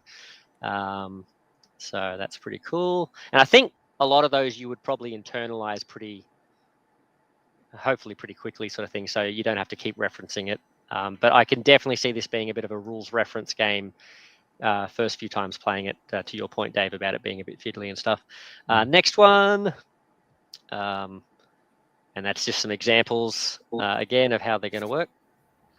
And then it's got that little guide there for just giving you an overview of the baddies, like target sequencing, like their priority order sort of thing. And then the next one has, I think we start going into the equipment, and then probably the next few pages giving some keywords on equipment and stuff, like all the different effects and stuff. Stealth and hidden. So stealth and hidden, I think it talks about there that it's going to be in more detail later on. And what's after that? And we've got more keywords. Area effect. And you guys might have seen on the board there were big like flame templates and explosion templates and stuff, but we didn't really use those. I think some of the baddies used them against us last time, didn't they? But we just never got to a point where they were using those. Yeah, I think Blood used it, but this time we took him out in one round. Took him out, yeah. And potentially, I wonder if I'd taken the grenade launcher instead. I wonder if that would have given me like an area template or something. And then what's after that? We've just got is that the last page? Probably just the glossary there. Yep. Yeah. Awesome. Well, thanks, Nelly. But so there you go, folks. So and I imagine as well down the track, when this Gamefound page goes live, the proper YouTubers out there will, like the ones that they've paid to do a video and stuff like that, there'll probably be some play videos that may, I don't know, maybe or maybe not, but they may show like gameplay with the full rules as well. So that might be just in case you're wondering if you want to see more sort of thing. So there we go. So we've looked at that. I don't think there was anything else I wanted to show off. I think we've looked at all of that, so I think that's good. Well, how about thank you guys. Thanks for joining us, everyone watching. Before we go, I thought maybe I should let the guys just let us know if they've got anything else coming up or want to promote something, their own channels or anything like that. So what about you, Nelly? We'll start with you this time. Hi, I'm Nelly. I can be found on Twitch, Nelly Nil Gaming, on YouTube, Nelly Nil Gaming. And then for Marvel United stuff, I can be found on the Discord group. I've got the Nelly United Corner where I make far too many universes. Currently working on a bunch of Castlevania stuff. The moment working on an anti-hero, so I still need to test the villain stuff, and then I need to build the hero stuff. But that's been my new year so far. Nice, excellent. Thank you. And what about yourself, Dave? What are you working on? So I had a really great breakthrough yesterday. Thank you, Dan, for helping me. I just gave you one idea, and then it all snowballed. But it was good. It got me going.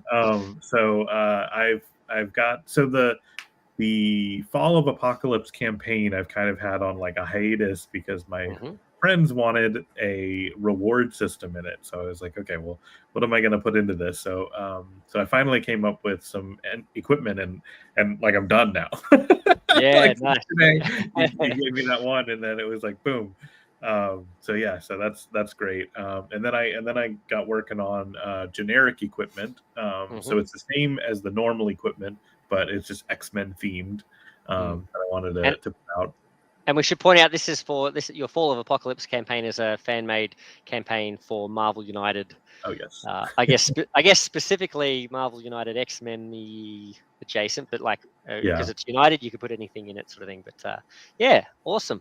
Oh, well, that's very cool. Yeah, and yeah, trust me, folks, they look really cool. I really like your and you did the generic X-Men ones. I liked your one with you can rip off the faceplate from the Xavier's school and throw it at the bad guys and stuff. So that always seems to be lying on the ground somewhere whenever there's like a damaged scene of the expansion. Right. So I like that you used that. That was pretty cool. Yeah, and for myself, so Meeple Monkey, and I am working on bunch of homebrew stuff still, fan-made content for Marvel United. I've just finished off Storm Shadow, so he's a new one. You can actually access him and play him on the G.I.Joe United tabletop simulator mod. I haven't got him ready for printout yet because I still need to order some art for one of his henchmen who happens to be Major Blood. But I've got to order that and then wait for that to come through and then put it in and all that sort of stuff. So it'll probably be another couple of weeks at least before that's ready to go for printing. But otherwise, yeah, Storm Shadow is the fourth villain now for G.I.Joe United. And then once I've done that, then hopefully I'll be able to move on to Beachhead. And then I've got plans for Zartan and many others. I think Timber, I've got to get the companion deck done for Timber as well. So that's the G.I. Joe stuff. And Crocmaster, I've got to get Crocmaster done too. I saw Crocmaster flash up there. And apart from that, I'm just sort of trying to film as many gameplay videos for folks with Marvel United themed and that sort of thing as well. I was weak and bought the retail copies of Marvel Zombicide White Death the other day, so I did an unboxing of that. So that's something that folks have been watching sort of recently, and a few of them have been asking for some more detail and other expansions and stuff. So I did put up a live stream recently where we went through the missions very haphazardly, looking at the mission pages and stuff. So if you want to see the missions in more detail, you can check that out. Otherwise, I should hopefully arriving today. Should be some more of those expansions. I was even more weak and ordered some more of them. Who said I was an obsessive compulsive collector? So I should be doing another unboxing at some point in the next day or two, looking at the TMNT expansion for White Death and for I think it's Eternal Empire little campaign mission or something like that. I did not get any of the other guards and stuff or the Divine Beasts. Someone was asking to see the Divine Beast, but I don't have that. So, yeah, down the track, maybe I'll do some more gameplay with White Death or so. I've haven't been doing Marvel Zombies and Zombicides for the stuff because, again, I've discovered that I'm just not very good at playing through them solo-handed sort of thing. They're a bit much for me to handle, and I don't think it would be great content. But you never know, we might be able to do some stuff like this on Tabletop Simulator and stuff. So if folks want to see some different gameplay, this might be the venue for it. Like we mentioned earlier, definitely want to come back with these guys and maybe Kanji Studios as well to maybe play some Freedom 5 and some other games and stuff like that as well. So yeah, I think that's my big plan for this new year, is to maybe do some more live stream content like this, so we can chat and hang out as we play and stuff. So as long as you guys are free and folks are free in the chat and stuff, can make that work. The only thing that gets in the way is real life and work and jobs and stuff. But we'll try and make it work. So yeah, anyway, well, thank you very much, guys. It's been a pleasure. Thank you to Nelly, thank you to Dave, thanks everyone in the chat. Even though this was not an official thing from OC Games, thank you to OC Games for providing the resources that we could play on Tabletop Simulator and that sort of thing as well. So a good way to get their game out and people talking about it and stuff. So if you are someone who's got no knowledge of the Maple Monkey and what we do here with Marvel United, because that's pretty much all we do, I hope you've enjoyed this too. And I highly also recommend Marvel United as a cool game that you should all go check out. And there's lots more content about that here too. You can check out. So I think with that, we'll say Maple Monkey out. So see you later, guys.